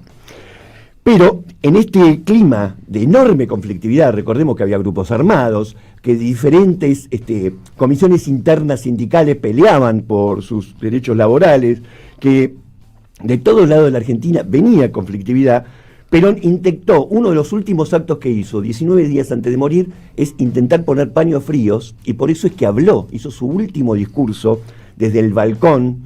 Hay que escribir la historia de los balcones en la Argentina. Desde el balcón se dirigió en Plaza de Mayo y dijo lo siguiente: finalmente, compañeros, les agradezco profundamente el que hayan llegado hasta esta histórica Plaza de Mayo. Yo llevo en mis oídos la más maravillosa música que para mí es la palabra del pueblo argentino. Esta frase, este audio lo habrán escuchado todos muchísimas veces. Gran audio. Pero es una escenificación increíble, porque ahí tenés la Plaza de Mayo, ahí tenés el balcón, ahí lo tenés a Perón con la voz desgastada, cascada, y al mismo tiempo está haciendo un discurso muy emotivo, porque, como bien definió en su momento el historiador Daniel James, en un libro que se llama Resistencia e Integración, cuando quiso definir el peronismo dijo, es una estructura de sentimientos, es decir, no lo definió desde los ángulos racionales que uno podría esperar, sino que lo definió desde eso, estructura de sentimiento. El peronismo, si uno le saca la emotividad, ya le sacó casi todo. Es difícil entenderlo sin ese enorme componente emotivo. Y este discurso, que fue el 12 de junio de 1974, fue el último discurso de Perón, por eso es increíble que haya pronunciado esa frase, y 19 días después falleció. Según las memorias de uno de sus médicos, sus últimas palabras, no ya en un discurso, sino sus últimas palabras de vida, fue: esto se terminó. Le dijo a los medios: esto se terminó. Y aún así, poder de síntesis, ¿no? Poder de síntesis. Esto se terminó porque estuvo, según los médicos, lúcido hasta el último momento, a pesar de que le daban todo tipo de calmantes. Pero a pesar de todo, el equipo médico estuvo 3 horas tratando de reanimarlo por todos los medios. Él había regresado a la Argentina con problemas urológicos crónicos, el antecedente de un infarto, lo que se conoce actualmente como miocardiopatía isquémica. Tenía las arterias coronarias obstruidas y el corazón dilatado, lo cual le hacía sufrir una angina de pecho. Y el 21 de noviembre, cuando llevaba poco más de un mes en el cargo como presidente, tuvo un edema agudo de pulmón. Estaba muy golpeado Perón. Y a partir de ese momento se formó un equipo de 7 médicos cardiólogos que hacían guardia permanente para atenderlo, primero en Gaspar Campos y después en la Quinta de Olivos. Y lo seguían a todas partes. Y otro de los médicos contó, esta anécdota es increíble, otro de los médicos contó que en medio de las maniobras de reanimación para ver si lo salvaban, apareció López Rega, que no era solamente su secretario privado, era ministro en ese momento, era ministro de gobierno. Se le acercó, lo sacó de las maniobras y le dijo: doctor, si usted lo salva, yo lo convierto en conde. El médico le dijo: gracias, lo sacó del medio y siguió laburando, pero eso también habla un poco de ese entorno un poco exótico, disfuncional, que tenía Perón en los últimos días de su vida. Bueno, lo comparás con el de ahora. No. Sí, gente muy coherente, es verdad. Convertir en conde. Ahora, lo que lo termina de perjudicar, y esto es increíble porque es lo mismo que le pasó a Domingo Faustino Sarmiento, en los primeros días de junio, Perón hizo un viaje a Paraguay para encontrarse con el dictador Alfredo Stroessner, y en ese acto, en el acto que se hizo protocolar, llovía, hacía frío, imagínense un día como hoy, ¿no?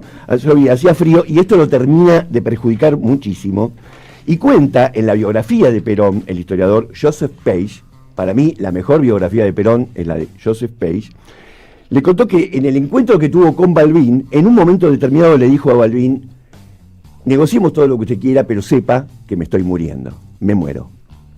El momento culminante fue cuando amenazó con renunciar. Perón veía que no le respondían ni sus propias bases para lo que tenía que ver con generar un pacto social, y dijo que estaba dispuesto a renunciar. Y cuando dijo que estaba dispuesto a renunciar es que la CGT declaró un paro con movilización para ir a la plaza para pedirle que no renuncie, y cientos de miles de personas sueltas o sindicatos sueltos van y se dirigen a la plaza para tener ese último encuentro con Perón. Al momento de la muerte del general, el 49% de la riqueza nacional estaba en manos de los trabajadores. Al momento de la muerte de Perón, el 49%. La pobreza era marginal, había pobreza, pero era a niveles marginales, y la desocupación estaba en niveles muy bajos, y además el endeudamiento era prácticamente insignificante. Ahora, hoy en día, el 10% más rico concentró el 32% del ingreso total, mientras que el 10% más pobre tiene el 1,7%. Esta es la situación que vive hoy la Argentina. El 10% más rico tiene el 32%, el 10% más pobre tiene el 1,7% de la riqueza. Y entre esos grupos intermedios, la participación en el ingreso está escalonada, está muy subdividida. La sociedad argentina es mucho más heterogénea que hace 51 años cuando falleció Perón. Pero podemos decir que los 3 deciles más pobres, es decir, el 30% más pobre de la población argentina, solamente logra juntar el 9% de la riqueza. La muerte de Perón no solamente descabeza a un líder, al líder popular, sino que lo que viene a partir de ahí, sabemos que vino el gobierno de Isabel Perón, vino el Rodrigazo, vino el golpe de Estado, vinieron las políticas neoliberales, etcétera, etcétera.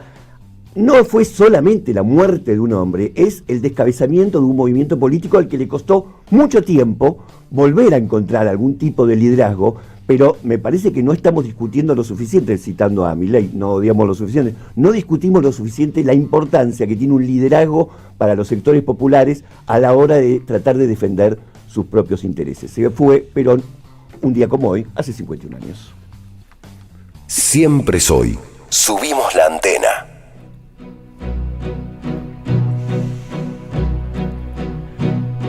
¿Querés desconectarte y vivir una experiencia única en plena naturaleza?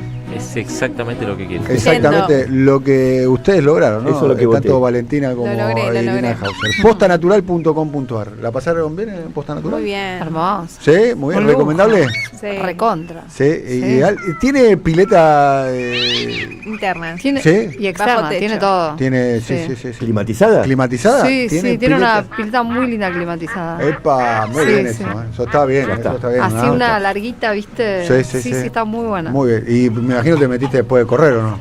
Sí, ¿O vos un fuiste a poquito, porque necesitaba un poquito de relax en Está las muy piernas. bien. Postanatural.com.ar. En las sierras de Tandil. Te espera con vistas impresionantes y el mejor confort.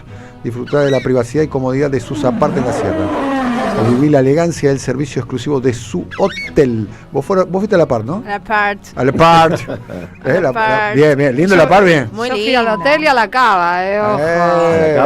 También Sí. tiene un spa, circuito de aguas, masajes y piscinas, cancha de tenis, fútbol, gimnasio. Tiene promociones con un montón de bancos, tarjetas de crédito, cuotas y demás. Postanatural.com.ar.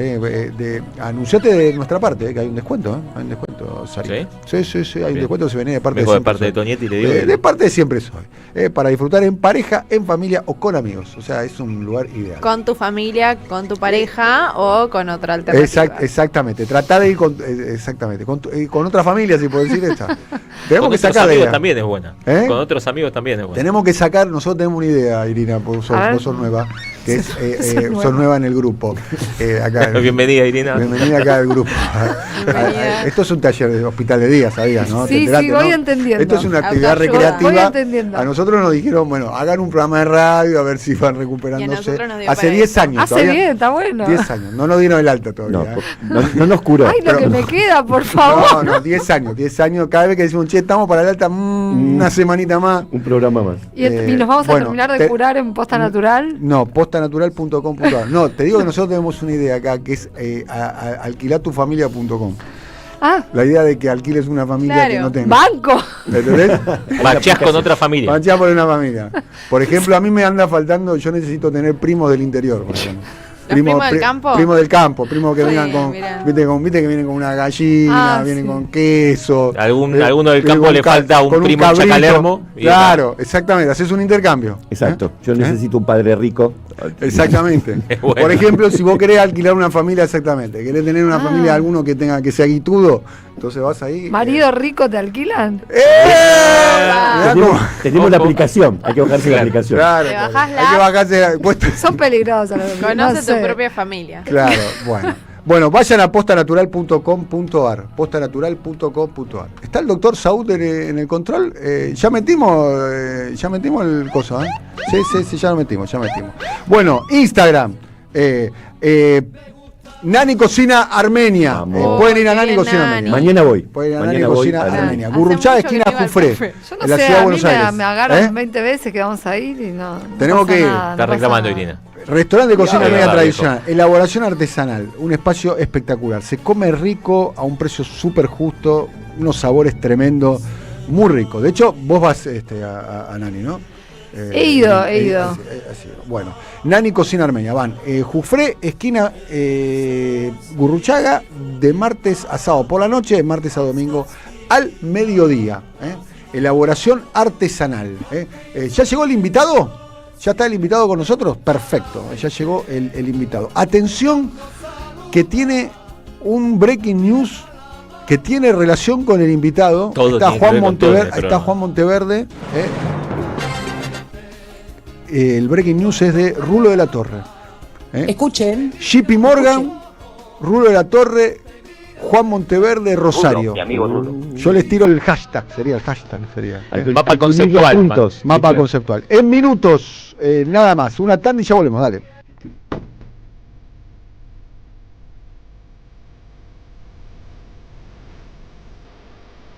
Siempre soy con Daniel Tonietti.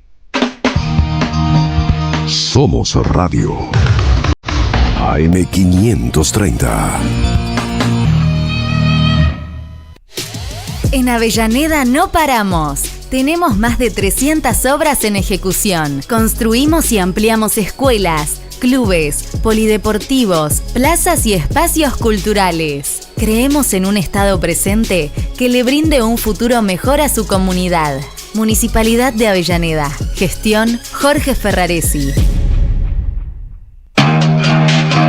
La economía no es una ciencia oculta. La información que Rulo de la Torre analiza en Siempre Soy la encontrás en www.motoreconómico.com.ar. Seguí a Motor Económico en todas las redes.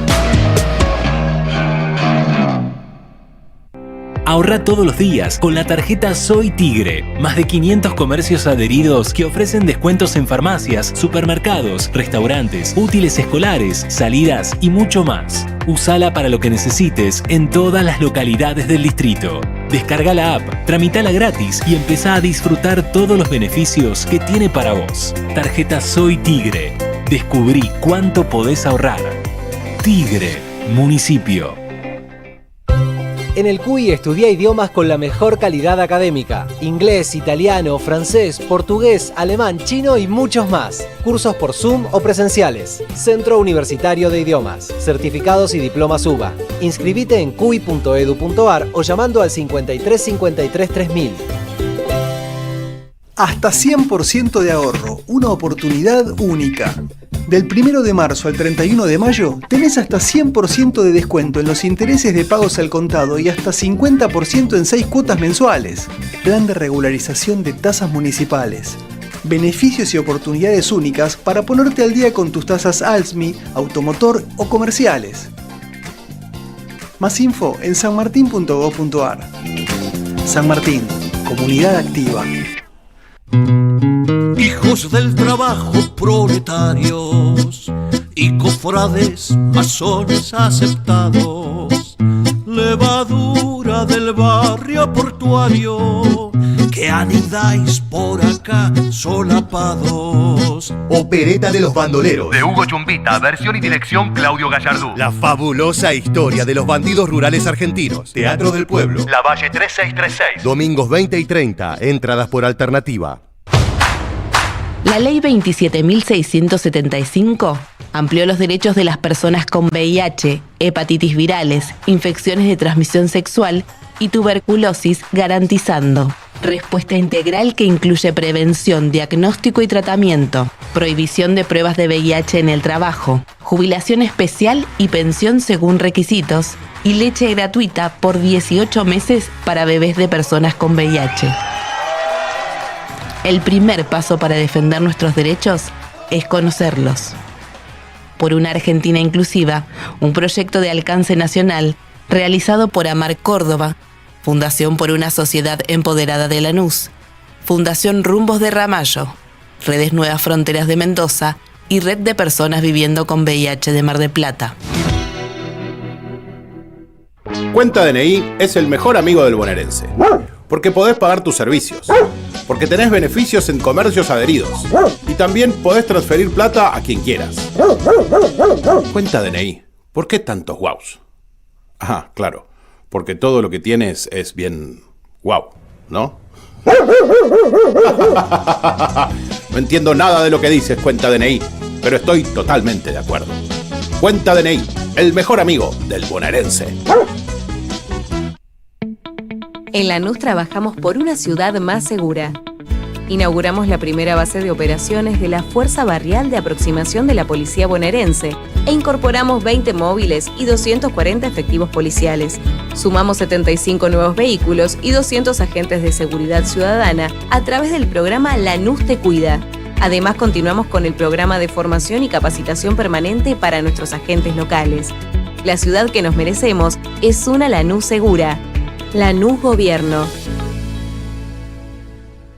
AM530 Somos Radio. Buscamos la verdad siempre.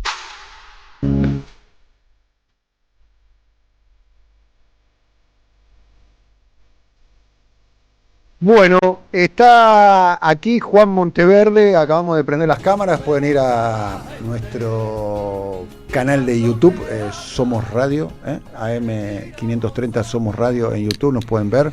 Juan, primero, bienvenido acá a nuestro programa, ¿cómo estás? Buenas, ¿cómo están? Muy bien, después de... Este es un año donde tuviste varios procesos electorales. Sí, ¿no? Fuimos a las PASO de concejales, general de concejales y constituyentes. O sea, yo también encabecé la lista en toda la provincia, donde, vale recordar, también le ganamos la Libertad Avanza. O sea, le ganamos en la provincial de constituyentes y en la local de concejal. Y dicho sea de paso, en 15 días tenemos la tarea de hacer una constitución. Empieza... en 15 días empieza la constituyente.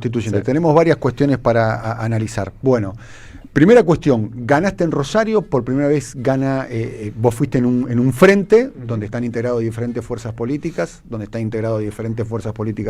también del peronismo, más allá de que había otras decisiones del peronismo por afuera, y es la primera vez que gana la oposición en Rosario, ¿no? Porque en Rosario venían de los socialistas. Hace 30 años, 24 más precisamente, sí, que la oposición no ganaba una elección en Rosario. Gobierna el mismo frente hace 40 años, o sea, de la vuelta de la democracia, se alternan en el poder socialistas y radicales, y hacía 30 que la oposición no ganaba una elección. Por eso tiene una significación para nuestra ciudad enorme, porque se rompió esa idea de que parecía que solamente había una fuerza capaz de gobernar la ciudad, y después la significación en términos nacionales. Digo, para mí es un orgullo que la ciudad de Rosario, la segunda ciudad de la Argentina, sea la primera en ponerle un freno al modelo de Milei, porque ellos, después de la victoria en la ciudad de Buenos Aires, el propio presidente dijo, ahora la tarea es pintar de violeta todas las ciudades y todo el país. Lamento informarle que llegó hasta Rosario y en Rosario le pusimos... En Rosario no sucedió. Hubo elecciones en toda la provincia. Ahí tenemos unos números como para analizar. Con Jorge, acércate por favor al micrófono. Sí, Dani. Ganó Juan Monteverde, ganó Juan. Después el segundo salió... segundo salió Aliar. A 2 puntos Aliar, la Libertad Avanza. Y tercero, en un esquema casi de tercios, podemos decir, salió la candidata de Puyaro. En un esquema donde queda mucho por crecer. De Puyaro y de Hapkin. Y de Hapkin. El actual intendente. Por crecer, porque hubo muy baja participación electoral, un punto por debajo del 50%, algo que no había ocurrido, que no veníamos viendo, 48% de participación, más baja que en la anterior, y con ausencia, que yo sospechaba, pero un poco estaba testeando con Juan fuera del aire, de gran masa de los sectores populares, ¿no? Están cada vez menos representados. Ya no... El ausentismo electoral es el dato número uno, ¿no? Sí, yo creo que hay dos. Una, para completar esa idea. Nosotros sacamos 30 puntos, o sea, le ganamos el mismo día al intendente, al gobernador y al presidente. Digo, eso es lo que teníamos enfrente. E inclusive hubo 2 candidatos que en otra época se presentaban por el peronismo, que fueron por afuera y sacaron entre los dos 10 puntos. Que si hubiesen participado en nuestra primaria, como lo invitamos, y que ahora lo invitamos a sumarse, hubiésemos ganado por 40 puntos. ¿Qué es, Roberto? Zuckerman y Cavatorta. Sí. Por lo cual, digo, hay un 40% de votos de este espacio, lo cual es una victoria muy, muy contundente. Y después está esto de que la mitad de la gente no fue a votar. Entonces ahí creo que tenemos como 2 desafíos. Yo vengo insistiendo hace mucho, desde que ganó Milei, vengo insistiendo que en Argentina no hay un proceso de derechización de la sociedad. No. Que no es que nos fuimos a dormir creyendo en la justicia social y nos levantamos creyendo en la escuela austríaca. No es eso. No es un proceso ideológico, sino que es un proceso de crisis de representación política. Y esto que parece una distinción de diagnóstico es fundamental para ver qué hacemos en la práctica. Entonces, y creo que estos números de la cantidad de gente que no fue a votar, lo que muestra es que hay una mayoría que no se siente representada, pero que esa mayoría no está de acuerdo con el rumbo general de las cosas. Entonces, es una mala noticia que la gente no vaya a votar, toda esa gente, pero a su vez es la tarea que nos toca ahora. Yo lo dije en el escenario.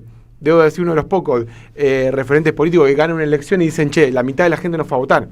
Digo, una democracia donde la mitad de la gente no va a votar es una democracia que no funciona. Y no hay que mirar por otro lado. Entonces, nosotros tenemos una ventaja. De la mayoría que fue a votar, la mayoría nos eligió a nosotros. Entonces, la mitad del trabajo está hecho. Falta la otra mitad. Hay que ir a buscar a esa mayoría que no se siente contenta con el rumbo de las cosas, que hoy le está pasando mal, que tiene bronca, tiene angustia, pero que todavía no ve quién la represente. Si vamos a buscar a esa gente y la sumamos al proyecto, hacemos que la victoria sea irreversible y empezar a hacer las cosas de otro Ahora, modo. Perdón, en cierto modo, el hecho de que la gente no vaya a votar, ¿no es un triunfo de la antipolítica de la Libertad Avanza? Yo creo que en realidad es un triunfo involuntario de todos los que gobernaban hasta ahora. Esto es así. O sea, si la gente se queda en la casa es porque hasta ahora ve que, lo que está discutiendo la política, lo que pasa ahí arriba, no tiene nada que ver con mi vida cotidiana. Yo siempre uso una frase de sabiduría popular y de sentido común que para mí lo grafica de la mejor forma. Cuando alguien le dice, mira, gane quien gane las elecciones, yo al día siguiente me tengo que levantar a laburar igual. Esa frase para mí resume ese cable, ese hilo que se rompió entre la vida cotidiana de las mayorías y lo que discute la política en otra estratosfera. Hasta que no conectemos eso y que le podamos explicar a nuestra sociedad, decir, che, es verdad, todos los que vivimos nuestro trabajo nos tenemos que levantar a laburar igual. Ahora, tu salario no va a rendir lo mismo, las proyecciones de vida, bueno, pero ahí hay un trabajo de pedagogía política que hay que hacer y yo insisto, creo que es un fracaso de los que gobernaron hasta ahora. General de la política, pero también tienen más responsabilidad los que gobernaron hasta ahora de que la mitad de la gente diga, che, a mí la democracia no me interesa. Bien, en Rosario en particular entonces votó el 48% del padrón. Sí, estamos hablando del Juan, número más bajo, pero me gustaría profundizar el tema y después vamos a hablar de otras cuestiones. Es cuando analizás geográficamente y nivel socioeconómico, vos decías que son los sectores populares lo que más algo desertaron. Parecido a lo que pasó en Cava, donde digamos que en la zona sur de la ciudad, votó, si querés, históricamente del peronismo, donde más habían dejado de ir a votar. Y además, un poco para apuntalar esto que decía Juan, si uno hace el repaso de los últimos años en Rosario, puede encontrar quizás los dos fracasos más importantes de los últimos tiempos. En 2017 fue a votar 73% de la gente. Un montón, pero ya en 2021, incluso saliendo de pandemia, fue a votar 65% de la gente y ahora votó 48%. O sea que algo está pasando que los gobiernos no conectan con el electorado, ¿no? Sí, a ver, es una tendencia... ¿Vos te sorprendió este dato? No, ¿vos lo venías percibiendo? A ver, mira, yo empecé a militar a los 20 años. Sí. Y militamos como movimiento social y después fundamos nuestro propio partido que es Ciudad Futura y después confluimos con el peronismo y con distintos sectores y la premisa fue siempre la misma. Hay una crisis de representación política, hay una mayoría que no le interesa la discusión pública y que si nosotros no vamos a construir ahí, no hay proyecto que sea sustentable. Y ahí hay un triunfo, yo creo, sí, del neoliberalismo. Digamos, decir, lo que dice Irina, ¿no? Acá no hay un proyecto colectivo. Digamos, más allá de que hubo gobiernos no neoliberales, el neoliberalismo permeó en todas las prácticas sociales. De hecho, si uno ve, la idea de ascenso social está asociada a privatizar cada vez más aspectos de nuestra vida. O sea, es poder tener los recursos para educación privada, salud privada, seguridad privada, el que más puede, barrio privado. Ese es el esquema que tenemos hoy. Y por ende se rompe la idea de lo común. Y la democracia es el primer lugar de lo común. Bueno, hay que ir a trabajar en eso. Por eso no me sorprende que la gente vote. De hecho, a mí me sorprende cómo la gente sigue votando. A mí me pasa eso. La otra vez cuando íbamos a votar con Karen, mi compañera, y con Luquitas en el cochecito, íbamos caminando y yo decía, todavía hay gente que se levanta un domingo a la mañana, pone una boleta en una urna creyendo que eso puede cambiar algo y yo lo veo por la positiva, es decir, todavía está esta gente. Bueno, mostremos... Eso está en crisis. Está en crisis, pero hay gente que todavía... Crisis. Entonces yo valoro a la gente que va, pero digo, es la mitad del trabajo. Falta la otra mitad y esa es la mitad que hay que ir a buscar. Y esa mitad es, si nosotros le ofrecemos una manera de canalizar la bronca, la angustia y la frustración, yo lo que discuto es que toda esa bronca no está per se o prima facie que tenga una salida de derecha. Eso es lo que voy. Por eso yo digo que no hay un proceso de derechización. Depende qué alternativa vos le puedas dar. En Rosario le estamos dando una alternativa que no tiene que ver con matarnos entre nosotros, sino con construir una sociedad más igualitaria. Se habla mucho de esa gente que no está yendo a votar. Es como que todos nosotros le ponemos palabras a esos actos, pero... ¿Están escuchando a esa gente? ¿Algunos están argumentando por qué no van a votar? ¿Es simplemente desidia o hay una decisión política, no voy a votar? Hay desafección. Es decir, a ver, si yo prendo el televisor, o sea, el día salió el número del INDEC, la mitad de los trabajadores en Argentina cobran menos de 600.000 pesos. Cualquier, de mi generación para abajo, es imposible pensar que uno se puede comprar una casa ni a 20 años. Nunca, o sea, imposible. Se salió del radar de cualquiera. Hoy tener un título universitario no te garantiza, digamos, tener un trabajo mejor. Esa es la situación en la que vive la grandes mayoría hoy. Ahora, esa gente prende el televisor y escucha las discusiones de la política. escucha que hay alguien que le diga, che, mira, yo tengo este camino para ofrecerte para que vos puedas tener una casa con tu salario en pesos y puedas comprar una propiedad en dólares. ¿Lo escucha? No lo escucha. Alguien escucha que hablen de por qué tengo que perder 2 horas de mi vida para ir para trabajar y para volver. Digamos, ¿cómo hago para vivir más tranquilo? Todos los problemas de la vida cotidiana no están presentes en la agenda pública de la política. La agenda de la política son los problemas de los políticos. O los 3 o 4 temas, el dólar, esto, el otro, y no hay más nada. Entonces, es lógico que si la política no habla del pueblo, el pueblo le dé la espalda.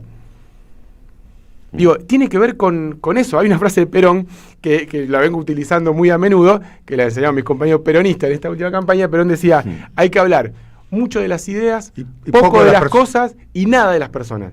Y vos prendés el televisor y la política hace lo contrario. Habla todo el tiempo de las personas, casi nada de las cosas y nada de las ideas. Bueno, es natural que la gente diga, no me interesa, me voy a comer un asado, me voy a jugar al fútbol ese domingo.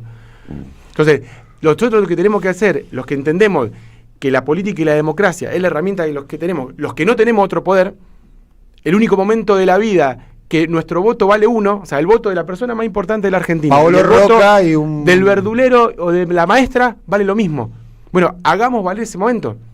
Y ahí está la victoria. Cuando nos convence, che, un voto no vale para nada. Bueno, esa es la tarea que tenemos y yo creo que la única manera de convencer a alguien son con ejemplos concretos, con proyectos andando que muestren que la sociedad se puede organizar de otro modo, y eso es lo que nos dedicamos nosotros de Ciudad Futura hace tanto tiempo, fundando escuelas en los barrios donde no hay escuelas, mostrando un proceso, una forma de producir alimentos diferentes. Digo, hay otro mundo y se puede construir, pero no tiene que ser solamente del discurso, del relato. Ejemplos, hechos concretos, materializaciones efectivas. Lo tenemos en línea a Raúl Rulo de la Torre. No sé si lo conoces a Rulito de la Torre, Juan. Por supuesto que sí. Muy bien, Rulo, ¿cómo estás? Bien, muy bien. Un abrazo enorme para Juan.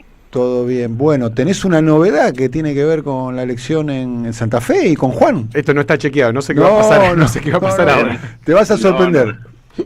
Sí, creo que supongo que no tiene... No es un breaking news. Sí, breaking news. Tal cual.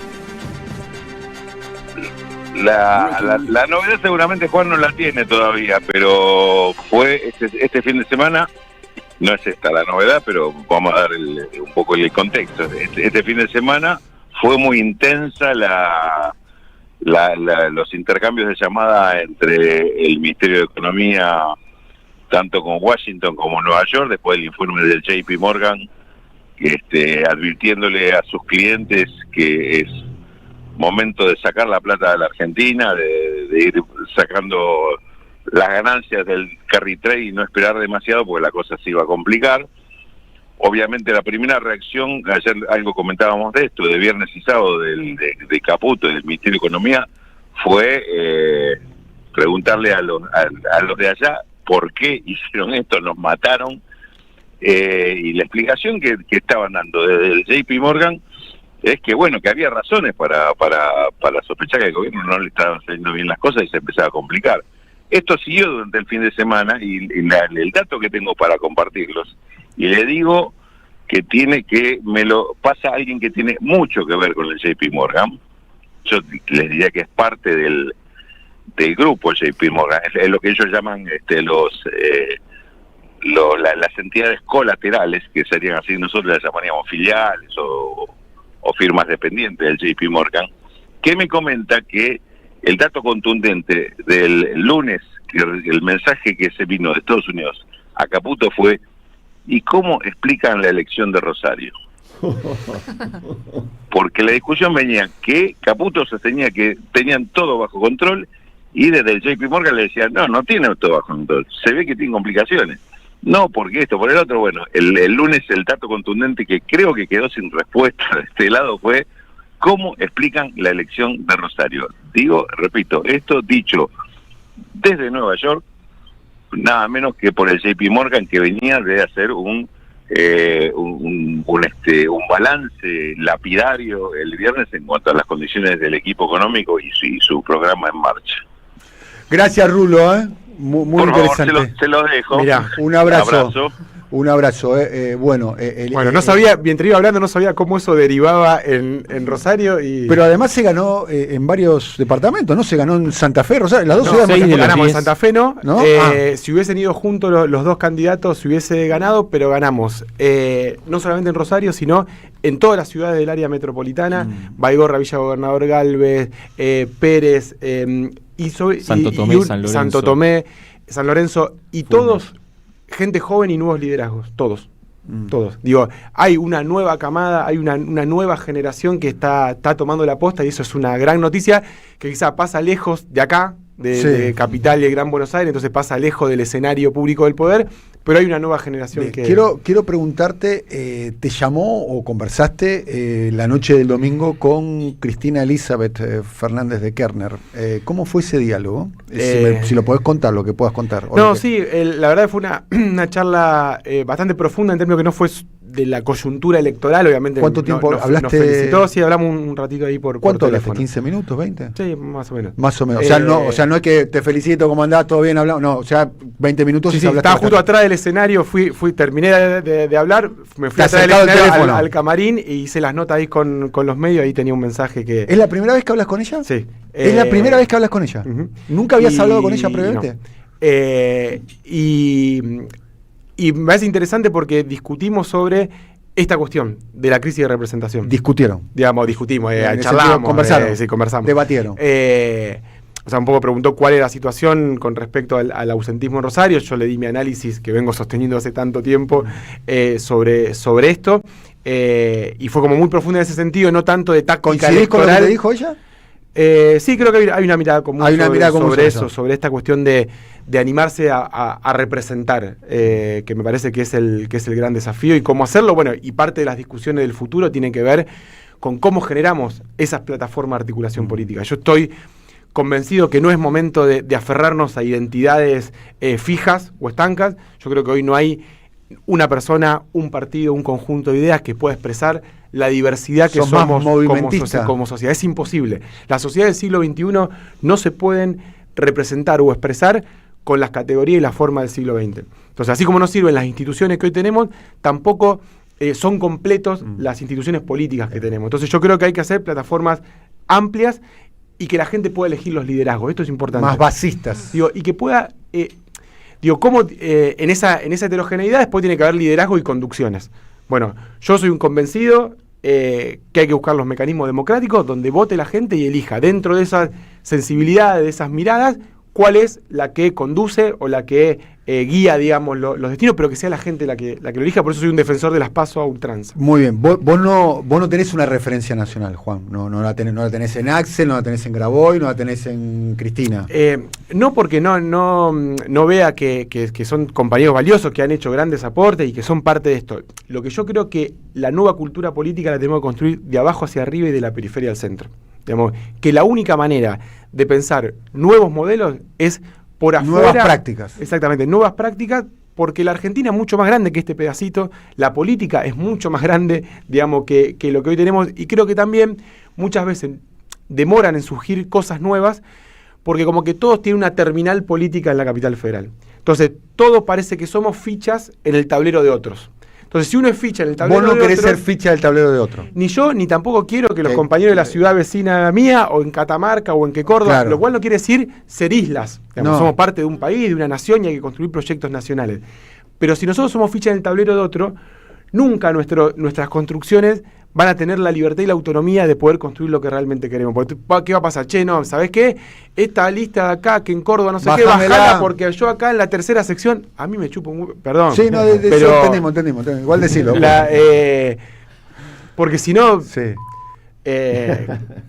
estamos en este loop. Sí. Digo, tenemos que aprovechar la diversidad que somos, y hay en un montón de lugares de Argentina militancias y experiencias que nos pueden ayudar a hacer su aporte. Ninguna es la única ni la definitiva, pero apostemos a la pluralidad y de abajo hacia arriba. Hay elecciones en octubre, vos ya participaste de la constituyente, ahora participaste de la elección a concejal en Rosario, y ahora estarías, porque empieza a circular tu nombre como un candidato de síntesis. Mira, yo creo que lo importante es proteger lo que construimos, que es esta idea de unidad y renovación. Bien. Digo, ¿qué es? Unidad y renovación. Unidad para defender a nuestra gente. O sea, la unidad es condición sine qua non. Nosotros para defendernos lo que tenemos enfrente, digo, si el JP Morgan estaba viendo la elección de Rosario, bueno, tenemos que ser más. Tenemos que defender a los que peor les está pasando, tenemos que estar todos juntos. Ahora, unidad solo no alcanza. Renovación. No renovación solamente de caras o de nombres. Renovación de prácticas políticas. De métodos también. Exactamente. ¿No? El método yo creo que... ¿Te puedo agregar algo, si me permitís? Programa. Bueno, cuando yo hablo de... Programa, escriban un programa y sí, ¿para qué? A ver, algo tan simple, ¿para qué queremos ganar? Sí. Ganar solo, ya lo probamos con el gobierno de Alberto, ganar solo hay un no modelo sirve. ahí a tener en cuenta que es México. México hicieron un programa de abajo para arriba y el legado que le dejó Andrés Manuel a Claudia Sheinbaum no es el legado de lo que hizo, sino el legado de lo que hay que hacer. Y le dejó los 10 puntos de hacia dónde tenía que ir.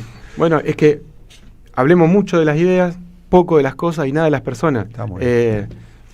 Juan Monteverde ha pasado por el programa, te agradecemos mucho. Bueno, un saludo muy grande también a Karen, a Luca. Me imagino que Luca, la llegada de Luca te habrá dado una energía extra, ¿no? La verdad que sí, para todo este ánimo que hay que cosa, yo decía, digo, cada día que nos levantamos y lo vemos a Luquita sonreír ahí en la cuna, la verdad que nos da... ¿Cómo llevas la paternidad? Muy bien, ¿sí? Porque además un genio, o sea, nos acompaña a todos lados, ya tiene 8 meses, ya tiene 2 campañas, una provincial, una local. Le fue bien a 2. Bueno, y ayer, el domingo en el búnker, estábamos ahí, lo miré y le dije, mi primera enseñanza como padre fue decirle, Luquita, esto no pasa siempre, claro. No te acostumbres a las victorias, son más las derrotas que las victorias, claro. Te enseñan mucho más las derrotas, así que tiene 8 meses. Elección ganada, pero que no se acostumbra a esto, que no es lo común. Por lo menos los que queremos cambiar el mundo, generalmente perdemos elecciones. A veces ganamos. Ese es un detalle muy importante a tener en cuenta, ¿no? Una enseñanza muy exactamente, valiosa. Que a veces cuando nosotros leemos la historia, estamos del lado de los que perdieron de alguna manera, ¿no? Estamos del lado de Mariano Moreno. Como decía Lelutier, perdimos otra vez. Claro, estamos del lado de Rosa exiliado, de Perón, de Irigoyen. Pero el panorama en Santa Fe, si uno repasa, es positivo para lo que viene en octubre. De las 10 ciudades más grandes de Santa Fe, en 6 ganó el peronismo, y en cantidad de votos en los 10. Vean si pueden encontrar. El gobernador y el intendente están armando una ficción, una manera de mostrar los datos para mostrar que ganaron cuando la derrota es total. Un gobierno como el de Puyaro, que tiene solo 2 años, perdió la mitad de los votos, perdió en la mayoría de las grandes ciudades. Si hacemos una buena estrategia, se puede ganar octubre, se pueden ganar las principales ciudades en el 27 y, ¿por qué no?, recuperar la provincia de Santa Fe. Nos estamos yendo. Gracias, Juan. Gracias, chicos. Nos volvemos a ver el día de mañana. Ya llega Feli Bonavita con su show radial. Hasta mañana. Bye, bye.